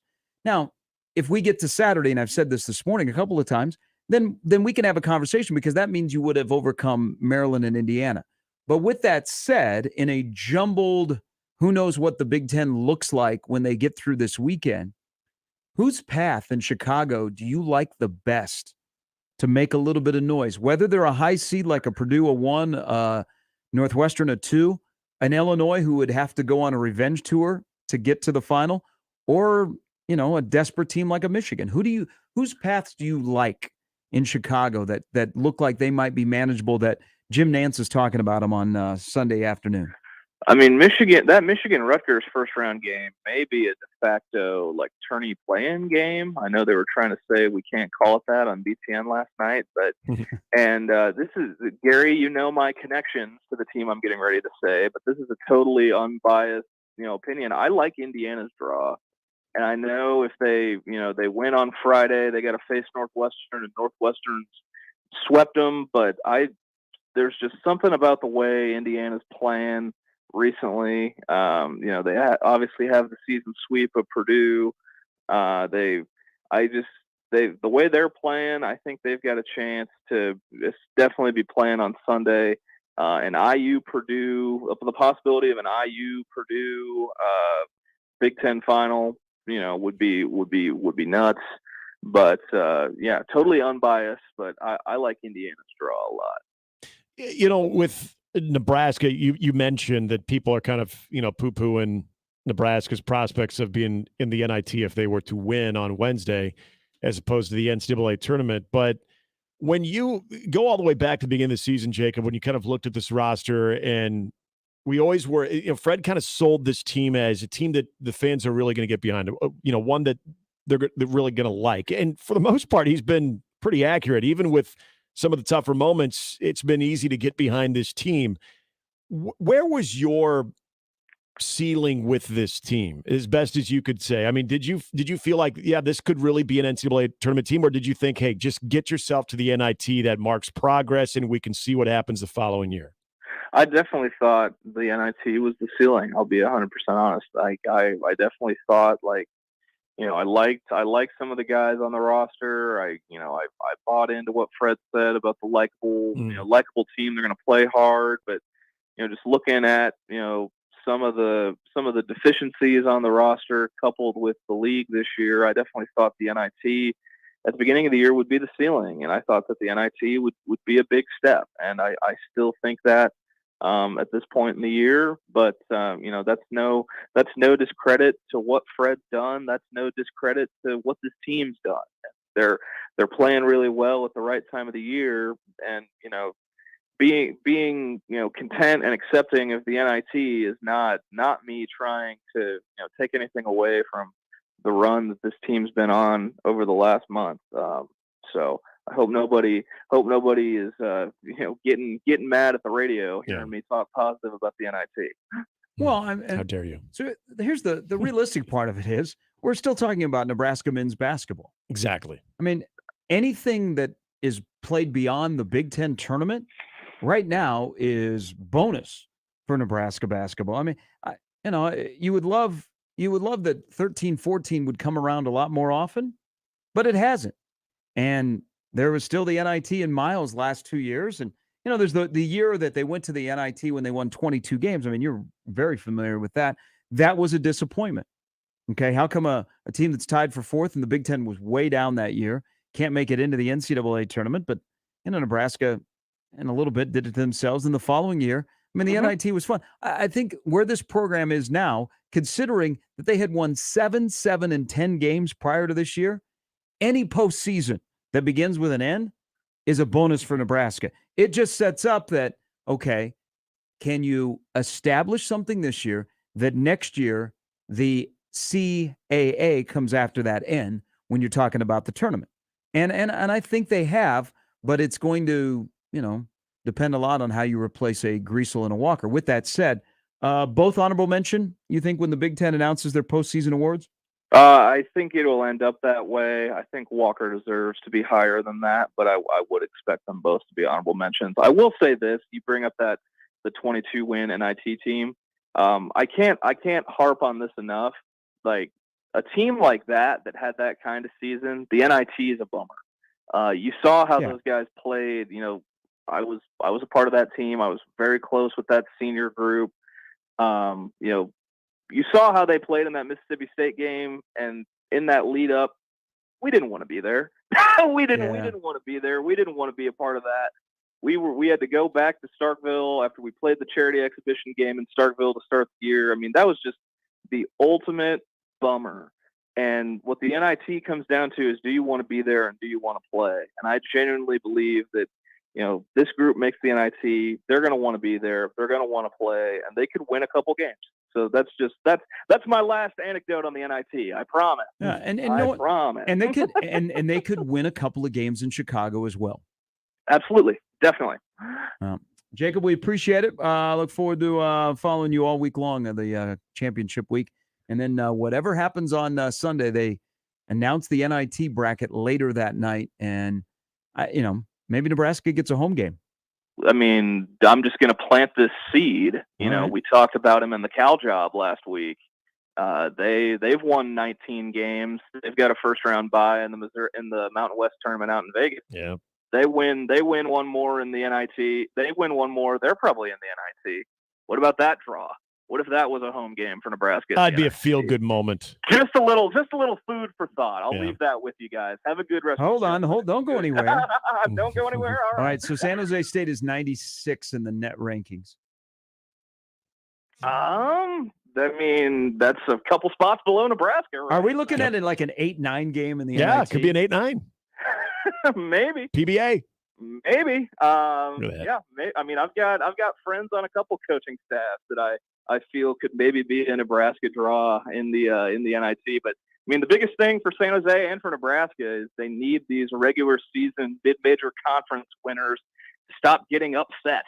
Yeah, because that's what makes it, that's what could possibly make it tougher to get in, is if these mid-major conference 1 seeds get upset and they get an auto bid to the NIT. That takes away bids for teams like a San Jose or a Nebraska. But all right, well, I see what you're doing. I mean, we like storylines. I mean, heck, if we're going to go a step further, we'd just have Creighton and Drake playing each other in the NCAA tournament. There we go. Why not? Reunions all around for everybody. Hey, thanks, Jacob. Thanks, guys. Appreciate it. Miles, I think, has to be a runaway winner of Coach of the Year in the Mountain West. Is he still tweeting at halftime? I don't think he does that anymore because he doesn't have Seamus with him. I mean, who does? Well, you got to have someone that will do the tweeting. Who does he relay the tweets to? That's right. He actually that tailed off at the end of his career. Yeah. He does a lot more video stuff. Yes, I saw that. Yeah, he'll do a game preview and then. He's still very engaging. He still knows how to promote the product. He does it in a way that I just don't think a lot of coaches either want to or feel like they have the time to. But he always has that appeal, and the guy can coach a little bit. He can coach. I mean, look what he's doing over there, and he just might be finding himself over in the Pac-12 here very soon too. That would be a lot of fun, though. Pinnacle Bank Arena, if that were to happen. Yeah, I don't know. I think, it comes down to a lot about money, but they seed the NIT bracket. And if they go by the net rankings, Nebraska would be down a little bit further. Yeah. But storylines are storylines. We shall see. They win Wednesday night. They are in the NIT. They win Thursday and Friday. Then things get kind of interesting. The thing that I don't understand, too, is if people complain about the NIT, or as Jacob says, poo-poo it, I always think, well, would you rather they be 10 and 20? And we're talking about a well, yeah, exactly. Come on. I mean, anybody who went into this season thinking that, Nebraska, maybe you're in the mindset of it's NCAA tournament or bust for Fred. Okay, still think that that's a little far-fetched, but okay. But if you felt that, and you have to remember the way that Fred has talked about teams in the past couple of years.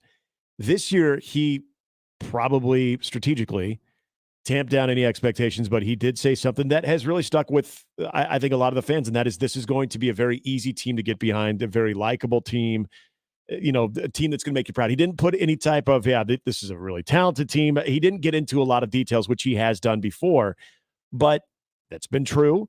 I think a lot of people looked at if you could get to the NIT. I mean, that shows a major step in the right direction, considering what the last 3 seasons have looked like. If you're now in a situation where the conversation is all about bubble teams and, where's Creighton going to, wind up, and that conversation may be overtaken any of the other college basketball conversations, I get that it's easy to say, well, this is where Nebraska needs to be finding themselves a little bit more regularly. You got to remember back to the beginning of the season. Did anybody really say that this was going to be an NCAA tournament team? And if it wasn't, oh my God, look out. NIT is not good enough. Feel like if you can get to the NIT, especially with all the injuries. Yeah, exactly. With all the circumstances, that has to be something that as a fan base you embrace. And I think they will. I think the majority of them will. They'll turn out. Home game will be great. And then, like Gary said, then next year, hey, then you raise the expectation. That's fair. And you know what that is. That's okay. You know what that is going into it. You know the deal. This is what they should do with the NIT. So San Jose State plays Ball State. That'll be Tim Miles against his former assistant, Michael Lewis. Utah plays Nebraska. It'll be Craig Smith against Fred Hoiberg. And then that's the winners face off against each other. So everybody's kind of, no matter what happens. That's good business. I like it. Storylines. Because Hoiberg won't be able to go against Iowa State because they're going to be in the NCAA tournament. No, that'd be the only thing. See, and right there, you bringing that up just makes it sound like what? Won't be in the NCAA tournament? Is that a slide against Nebraska? No, it wasn't. Derek Carr has a new home. He is going to reunite with Dennis Allen. Woo! He will sign with the New Orleans Saints. So that's great for Aaron Rodgers. It that is. Means Derek Carr, who wanted to go to the Jets, won't be able to go to the Jets. Leaves it open for Rodgers. And Vegas can draft Will Levis at 7. That's everybody wins today. I think the Raiders drafting Will Levis is great for the AFC West. I think it's fantastic news. I think it's great. I think they should draft him twice. Turn your sarcasm meter on if you're listening right now. That was good. Yeah. That was really good. And I'm sure everybody in the AFC West appreciates your support, especially the Raiders. Appreciate your support with that too. That's a smart move. Not coming from a Chiefs fan. That's a smart move for Derek Carr. It is. To go to New Orleans. Mhm. It's a good pickup for the Saints. I think it's great for the Saints. At least they have some stability Yeah. at quarterback. And here's the other part of it, is Derek Carr will get to play half the season indoors. Yes. Now, I know that the last couple of years he's been able to do that in Vegas, Mhm. but he will be indoors for half a season. And also look at smart move for somebody that has struggled playing outdoors. Look where else you're going.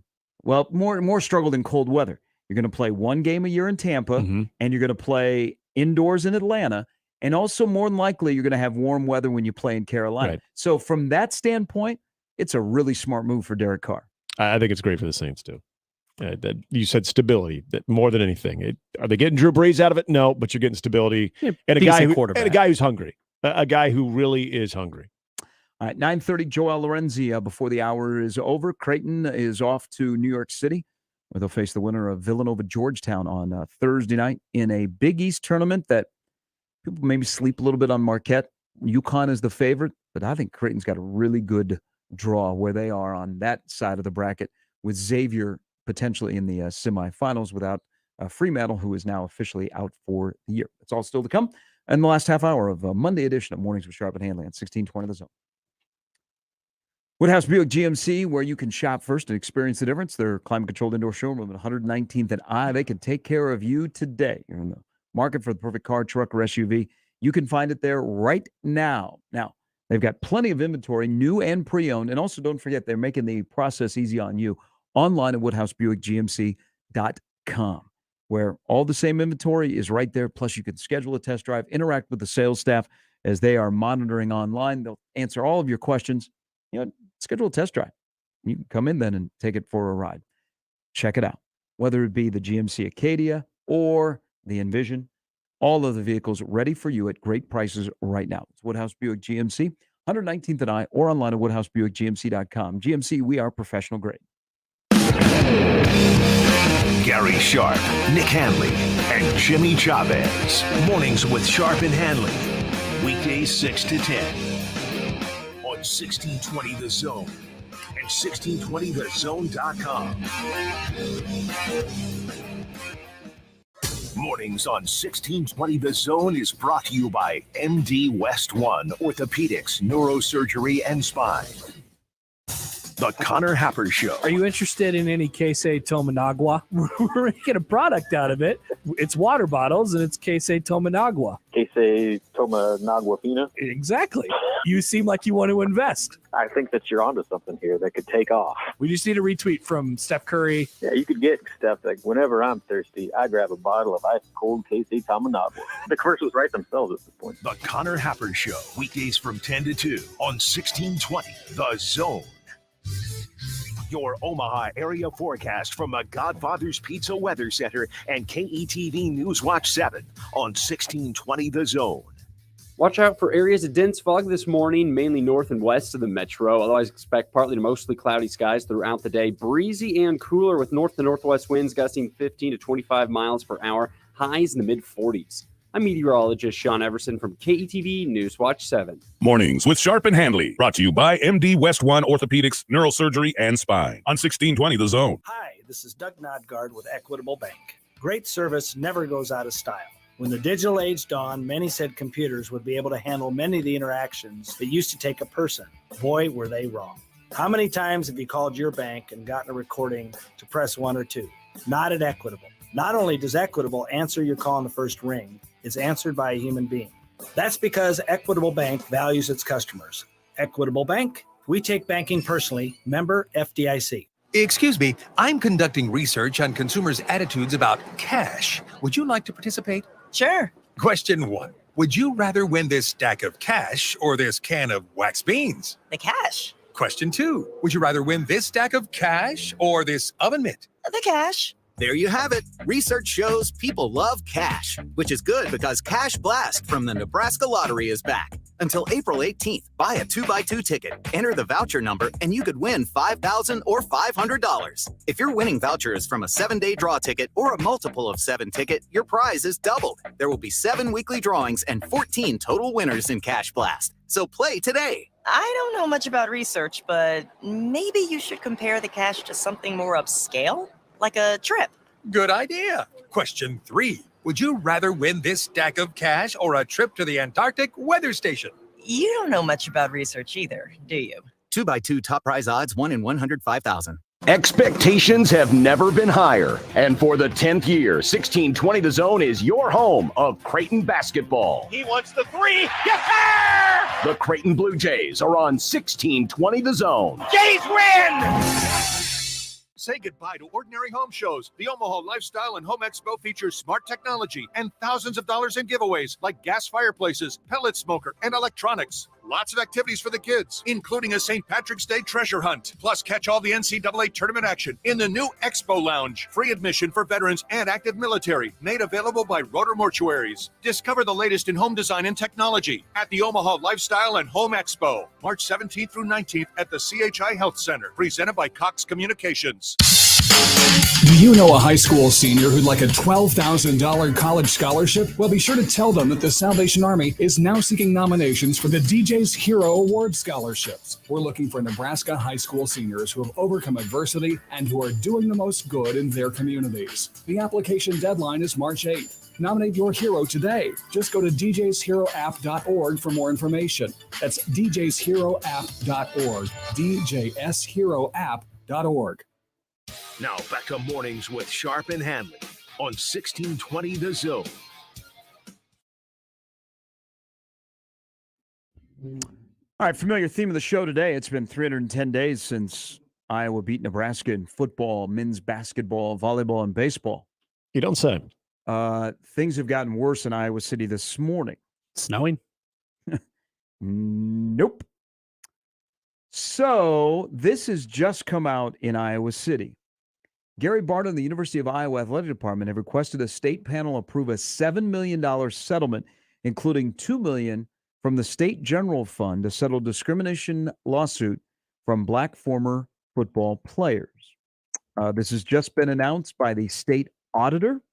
20 former black Iowa Hawkeye football players filed the discrimination lawsuit in 2020, claiming, among other things, the Hawkeye Athletic Department created a culture that suppressed black athletes in favor of white athletes and enabled racial discrimination.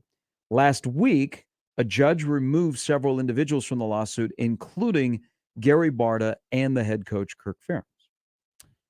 Now, the auditor said he will vote against the settlement, citing several discrimination lawsuits against the Hawkeye Athletic Department under Gary Barta's tenure and the use of money from the general fund instead of the athletic department's fund. The auditor in the state of Iowa just released this statement. Quote, under Gary Barta's leadership at the University of Iowa Athletic Department, we've had Peter Gray scandal, plus 3 instances of discrimination totaling nearly $7 million in damages. After the largest settlement, Barta asserted no wrong was done. Now we have a new matter for $4 million more, and for the first time, they want the part paid from the taxpayers' general fund, even though they now collect tens of millions annually through the Big Ten TV deal. Enough is enough. Clear personal accountability is necessary. I will not support taxpayers funding this settlement unless Gary Barta is no longer employed at the university and forfeits any severance or similar pay.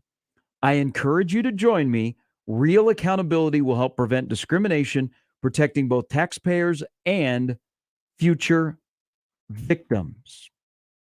State auditor wants Gary Barta gone before he will sign any check. Wow. That probably would have been better if it was snowing there, because that's not good. Should we have an amount of days on the lawsuits that Iowa Athletics has lost? It's not good. Yeah. I believe it's a hat trick. Now, Rob Sand coming from the top rope here too. Well, I mean, but when you lay it out like that, I mean, that is That's a lot. That's a lot to unpack. And when you put it this way with the $4 million settlement, where you want taxpayers to essentially put this bill, how would that sit? I'm very curious to know. Maybe Iowa JD or any of our faithful Iowa listeners can weigh in on this. But I'm really curious to know when you do sort of put it like that in that $4 million settlement that has been reached with that lawsuit, and that this is something that you're basically wanting the state to foot the bill on. How does that reflect from a leadership standpoint when that is now just kind of piling up? That tab is kind of piling up. And I would have to go through some of the other previous ones as far as the amounts and whatnot, but wow. That's saying something right there from the state auditor. Now, I don't know what type of I don't know how this actually is going to go, but holy cow. No, the state auditor has control of the checkbook. Right. I mean, ooh. You talk about an ultimatum right there. I'm guessing a lot of Iowa fans would be like, fire him. Get rid of Gary Barta. Yeah. Please get rid of Gary Barta, and there would be some things that would be fixed. Oh, that's kind of what I was thinking. They're on Probably rooting for it They're on now. the wrong side of the ledger in terms of lawsuits against the athletic department. They are not winning. Joel Lorenzo will join us next. What will it take for Creighton to win the Big East tournament this week at Madison Square Garden? It's coming up next. Mornings with Sharp and Handley on 1620 The Zone and 1620thezone.com with Gary Sharp and Nick Handley. Omaha's most listened to all sports radio station. Again and again and again. 1620 The Zone. Are you the kind of person who feels sorry for anyone who works in an office? If you prefer to be outdoors in the sun, or the rain, or the hot, or the cold, then Quality Irrigation would like just 30 seconds of your time. If you have experience with irrigation systems and would love to work with a team that'll make your career more rewarding, Quality Irrigation is the kind of company that'll reward your hard work, smart ideas, and initiative. Visit quality-irrigation.com and click the Careers tab to apply today. Equal Opportunity Employer. Hi, this is Garen Armstrong with Shamrock Roofing and Construction. That small roofing company my father started 45 years ago has now become one of the largest roofing companies in America by following one rule, the golden rule. No one can install a better roof at a better price, a better warranty than Shamrock Roofing and Construction. Let our local family serve your family. Shamrock Roofing and Construction. Call today or visit us online at shamrockroofer.com. Hey, everybody, it's Michael Severe for Ted and Wally's, 2 locations in the old market, and, of course, in Benson as well. You know what goes great with college basketball and the College Basketball National Championship?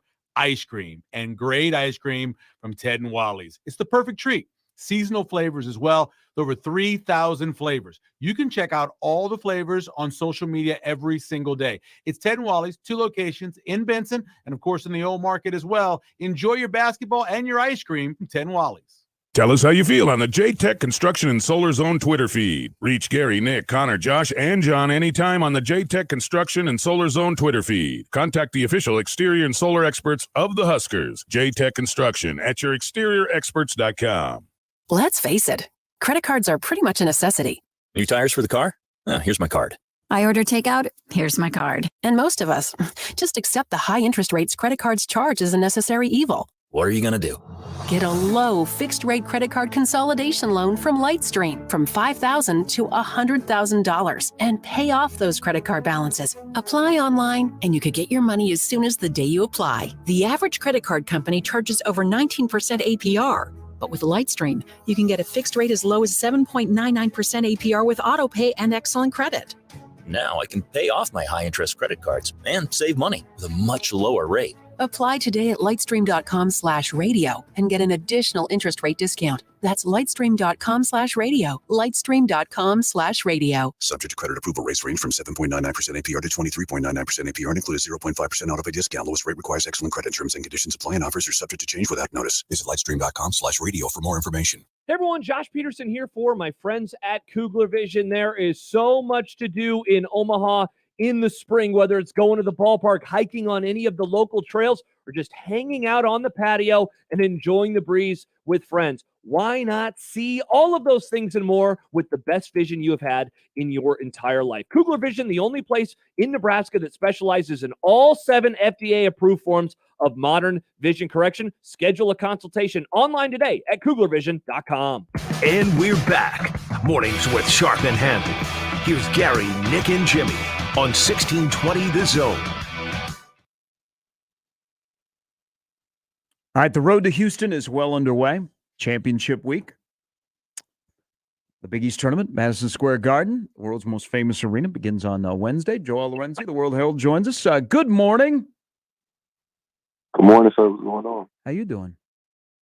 I'm good. How you guys doing? Good. Hey, because you're going to get a trip back to where you were in Houston. And speaking of the Houston Cougars, I know this year, and everybody looks at college basketball, they go, man, it's just going to be chaos.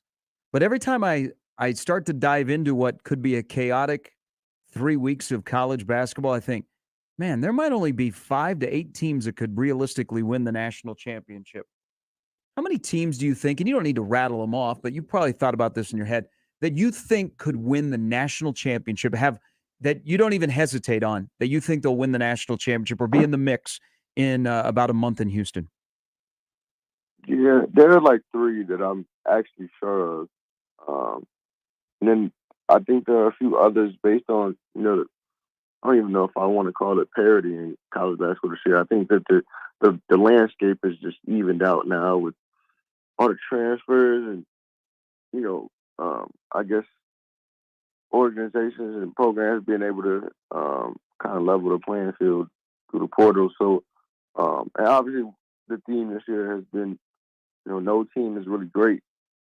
So while I say that there's 3 teams I think that I'm sure of, I know there's probably like 3 to 5 more teams that could do it. I just don't see the vision, but they would be able to do it this year just based on the landscape as compared to maybe previous years where it wouldn't be possible for these teams. That's just what kind of year it feels like. But I think, Houston is one of those teams I've been lobbying for all year. Arizona's one, and there's probably a couple of teams that I think can go just as far as them. Joel, do you look at, especially if you get into that second weekend where, you're seeing some double-digit seeds around and you see what could be a product of not having that elite dominant team, where I know it sometimes leads us to believe that there could be a little bit more chaos amongst the tournament. Are you someone that, especially when we get into the regional semifinals and finals, that you like that sort of thing? Or are you someone who kind of likes to see some of those blue bloods or, the teams that have kind of looked the part for the most of the season, that you're seeing them represented there in the final 16? It depends. If I'm putting money on it, if I'm in a bracket group, I want to see some things I'm sure of. But if I'm just watching as a fan, I think it's cool to see, the playing field be so random and spontaneous that anybody could get knocked off. I was there in person when St. Peter's beat Kentucky last year, and the feeling was hard to describe, man. So stuff like that is cool. I don't know. I am one of those. I'm probably like the Grinch in that sense, but I am one of those that I want a surefire dog team that I know is going to be whooping on people, and I'm hoping Houston ends up being that. But I do like to see that a lot of the time. I would like to see Houston as well because back in October, I said Houston will win it in their hometown with Jim Nance, the alum, calling the national championship, because I think Calvin Sampson, that would be a reward for him. And they're really good. They're not just Sasser. They're more. And yesterday's game in Memphis was fantastic. With that said, now let's focus on the Big East. So UConn has the best odds to win the Big East Conference tournament at plus 200. Creighton is second at plus 300. And if you look at Creighton's side of the bracket, you weight Villanova, Georgetown, albeit Villanova is only, they're plus 800. And they've got to run through the tournament to get into the big dance.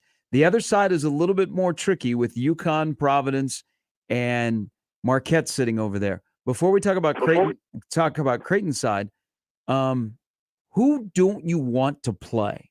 What is a team, if you're a coach that you're preparing and you're going, man, okay, last couple of weeks, who's playing the best, who's starting to hit their stride at the right time of the year? Is it UConn? Is it somebody else that you're like, don't want to play them because they are on a heater?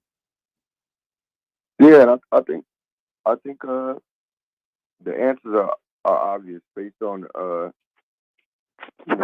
who people. I mean, the discussions of someone crazy and their team have been evident of the teams you don't want to play. Villanova is one. People were debating. They were saying they'd rather play UConn, and then someone like, well, no, we want to play Villanova, and so I think those are the two teams that are trending. Villanova's become a quick dark horse pick out in New York, just based on Justin Moore getting back in the fold, and how they've looked with him back. I mean, he hasn't really lost a step, and they whooped on Creighton, and so they've looked poised for a late charge. I don't know how much it'll do for them long term. They probably have to go all the way in New York to earn a tournament bid, but and then UConn, obviously UConn. I think some kind of jumped ship when they had that skid midway through league play, but UConn's always been good. They've always had the squad. They've always had the depth, and they've always been a matchup problem for most teams. The physicality, the athleticism, the shooting on their best days. I mean, they really pose a problem for any team on any given day, as long as they show up. And so I could easily see, I mean, even in games where it's ugly, like they really pose a problem just based on physicality and, out-muscling teams. So I could easily see UConn, stringing together a few wins out there and throwing a few people off. Mm-hmm. And I mean, to be fair, like it's not like they were ever not good. Like people thought because they lost. I mean, they had some identity issues probably and were struggling for a bit, but they've always been good. And let's assume it's going to be Villanova and Creighton this time around. And we talked about this just last week about especially the game that Dixon had, Kalkbrenner's defense, and where, again, he was maybe caught use the word in between again, or the phrase in between again. What would you kind of anticipate this time around on how Creighton wants to defend not only Dixon, but more, and just kind of go about their overall sort of defensive game plan based on what we saw 2 weeks ago? You said, how would they adjust their game plan to Villanova? Yeah. If they end up getting Villanova again, and you have to see that matchup again, what really kind of put Kalkbrenner in a predicament. What would you kind of expect to maybe look different, if anything? Yeah, I think it's funny because you kind of want to, I don't know, you kind of just want to shrug your shoulders and go back to defending the way you were. And this is the thing. Eric Dixon popped off for his best game of his career. I think it's an anomaly. I don't think he's going to play I don't think he's going to play poorly the next time they play. But he definitely won't pop off for 31. That's not happening. I would bet my life on that. And so, and I'm with you. Yeah. And so, I think what happens is, even if he starts hitting a couple outside shots, because they can't. It's not like Xavier, right? Like they can't switch the matchup and have Kaluma on Dixon because Dixon is heavyweight, man. Mm-hmm. And even though like Kaluma could maybe they swapped there when they had the Fremantle and Nunji matchup. It's not like Kalkbrenner is going to have an easier job, with Slater, because Slater is going to actually put it on the floor and attack gaps. Like you just can't do it. So you have to keep Kalkbrenner where he is. I mean, I bet on Dixon not scoring 31 again, and if he does, get going a little bit, I think Creighton, the surrounding perimeter defenders, just need to give Kalkbrenner more assurance, like, hey, you don't have to help so much. We won't allow as many paint touches. Yeah. Because that's really what the problem was, as a shot blocker, the level of shot blocker he is. He just won Defensive Player of the Year as we're speaking. Yep. He has the instincts to want to help and man the rim.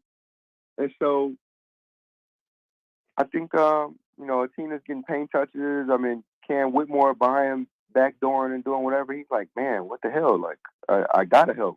And so as long as they ease his mind, I think they'll be fine. But then again, I mean, what are the odds that Dixon goes for 31 again? Probably not great. So Kalk gets first team All Big East. So does Sanogo. And you just mentioned, because this just dropped, Kalkbrenner, and this is a heck of an award to do it 2 straight years in this conference that is somewhat built on defense to win Defensive Player of the Year. Kalk said he maybe should have been the Big East preseason Player of the Year, not Sanogo. They had a nice back and forth. We've seen them go at it each other twice in really kind of 2 different types of games that we've seen Sanogo play. But this take out because we know him and we cover him, bias aside, this is like a no-brainer that Kalkbrenner in this league this year wins the Defensive Player of the Year, right? Yes, and this is the thing. Some people are going to argue Devin Carter. I don't know how much they watch Creighton basketball, what the way they view basketball, what lens they view it through. I view it through the big man. I value the big man a ton. I think, especially in college basketball, I mean, the big man is so bad. I mean, dude, look, if you're an NBA fan, the MVP conversation I can't even remember a guard being in that MVP conversation in recent memory. Maybe, I guess, Luka, but I mean, the conversation in recent years is Giannis, Jokic, and Embiid. It's because these dudes, well, maybe not in Jokic's case. Jokic is an offensive anchor. That rare time you see that. But Giannis is probably the league's best help side defender in recent memory. Jokic can carry that defense. He's an elite defender. And Ryan Kalkbrenner is such a rare specimen at the college basketball level in terms of being able to anchor an entire defense. He's literally a walking defense. Just the way he deploys drop coverage, you won't see that across college basketball. The way he moves, the effectiveness, and how he alters shots. It might not jump off the page. I mean, he still averages over 2 blocks, but he's not going to average like something crazy like 4 blocks. He probably could if he wanted to jump at everything, but he stays solid. He alters shots without jumping, without having to overexert himself. He stays and plays. He is a smart defender. He doesn't foul. He probably fouls as little as any big man in the country. And so when you put all that together, you got, a defender that probably has a good chance at winning Naismith Defensive Player of the Year, I think, when I look at the list. And I was talking about this yesterday, but it's because of Kalkbrenner that this team is probably afloat. I mean, this team's identity has completely changed. This is a program that has depended on offense for years. They've never been a team that had a better defense than offense. And this year, a top 10, 15 defense. And it's because of him. I mean, you saw what happened when he went out. Trey Alexander, real quickly, too, as far as where his game has been in the last month. I mean, it's been there pretty much all year. But when you kind of look at the season that he's had, and he gets honorable mention for All Big East, what do you think he's kind of done to his draft stock as far as going forward and what this guy could be when it is that time? Oh, my gosh. I can't stop pushing this dude's agenda. I mean, this is the thing with Trey. I thought he was criminally underrated in the preseason. I can't even remember if he got honorable mention. I don't think he did. It was a lot of things he was getting passed on. And I thought it was crazy because I knew in the preseason, I thought he was going to be, I didn't think Kalkbrenner would be their leading scorer. I didn't think so many of his buckets would come from this guys getting doubled or him, angles and stuff. The way Kalkbrenner gets buckets, I didn't think he'd be their leading scorer. I thought it was going to be Trey or Baylor, and I was honestly leaning toward Trey, and he ended up being their second leading scorer. But, dude, just the way the shot making has come together down the stretch, he's averaged, I think, 15 points through his last 18 games, shooting a wild, 43% from 3. Huge jump from last year. The shot making is consistent. From 3, he's become a real spot-up threat. And he can play on and off the ball. And so, and then I'm watching him navigate through pick and roll, which is obviously such a big deal if he's going to be a I don't know if he'll be a primary initiator at the next level, but secondary, third initiator. The way he snakes through the pick and roll, gets guys on his hip, is patient. Can switch hands, uses the rescreens. He's in his own little world when he's in the pick and roll, and when he gets to that kill spot, that elbow or that mid range, it's automatic, man. And I think that's the best thing he's got going for him right now, is that he's so dependable in terms of shot making. Obviously, that would have to translate. And then the thing, I voted him for AP. I voted him second team all Big East. Mm-hmm. And I think the thing that people aren't considering is that he goes out and defends the best perimeter player, man. On top of all that, and so his draft stock has boosted tremendously. I think that's the best NBA prospect on the team right now. Yeah, that's a whole different story when the season is over, to watch guys that put it in just to get a feel what the NBA thinks. But I agree with you. We'll let you go because you got to write a story. Rob Anderson just tweeted this out. So Kalkbrenner is the first repeat winner since Kyrie won 2, and you've gotten to know a little bit about Taz and his time here. For the last 7 years, Creighton's had the Defensive Player of the Year, so quite an honor for Kalkbrenner. Are you headed to New York City? I am. Oh man, have fun. Have fun. Is this your first time at the Big East tournament? Yes, it is. Oh, you're going to be in heaven. You said what? You're going to be in heaven. Oh yeah, I agree. I love seeing MSG at Big East Media Day, but it ain't the same. Games ain't being played, so I'm about to show up on Wednesday to watch games. I know they're not even playing Wednesday, but I'm about to be there all day. So yeah, it's too bad the best team that plays there is not going to be playing this week. They're going to be on the road with their 9-game winning streak. Hey, be good, my man. Safe travels out east. Look forward to your coverage. Yes, sir. Thanks, guys. That's Joel Lorenzi. I can't get any Nick love in Omaha. Knickerbockers have won 9 in a row, man. I got a stat for you. So this is wild. And, they had no Brunson last night. They won a double overtime against Boston. And I'm not a Knicks fan, but I think the NBA is good when the New York Knicks fans Playoff chime in. basketball at the Gardens. Great. So how about this? So including, and this is a little bit about Tibbs, he got run out of Minnesota, and he wears out his welcome. He did that in Chicago, did in Minnesota, and he thought he was close to doing it with the Knicks. I heard this stat last night because the Knicks are playing really, really well. Josh Hart, that addition, Quinley last night was fantastic, is in regular season and playoff games, Tibbs coached 209 Timberwolf games. Do you know how many games Karl Anthony Towns has played in his career in Minnesota? No. And Tibbs has been gone for a while. Yeah. 209. Wow. Yeah. Yeah. Former Spurs assistant Tom Thibodeau. Maybe if I would have brought up that Luka and Booker, traded some barbs, had some fun yesterday. Yeah.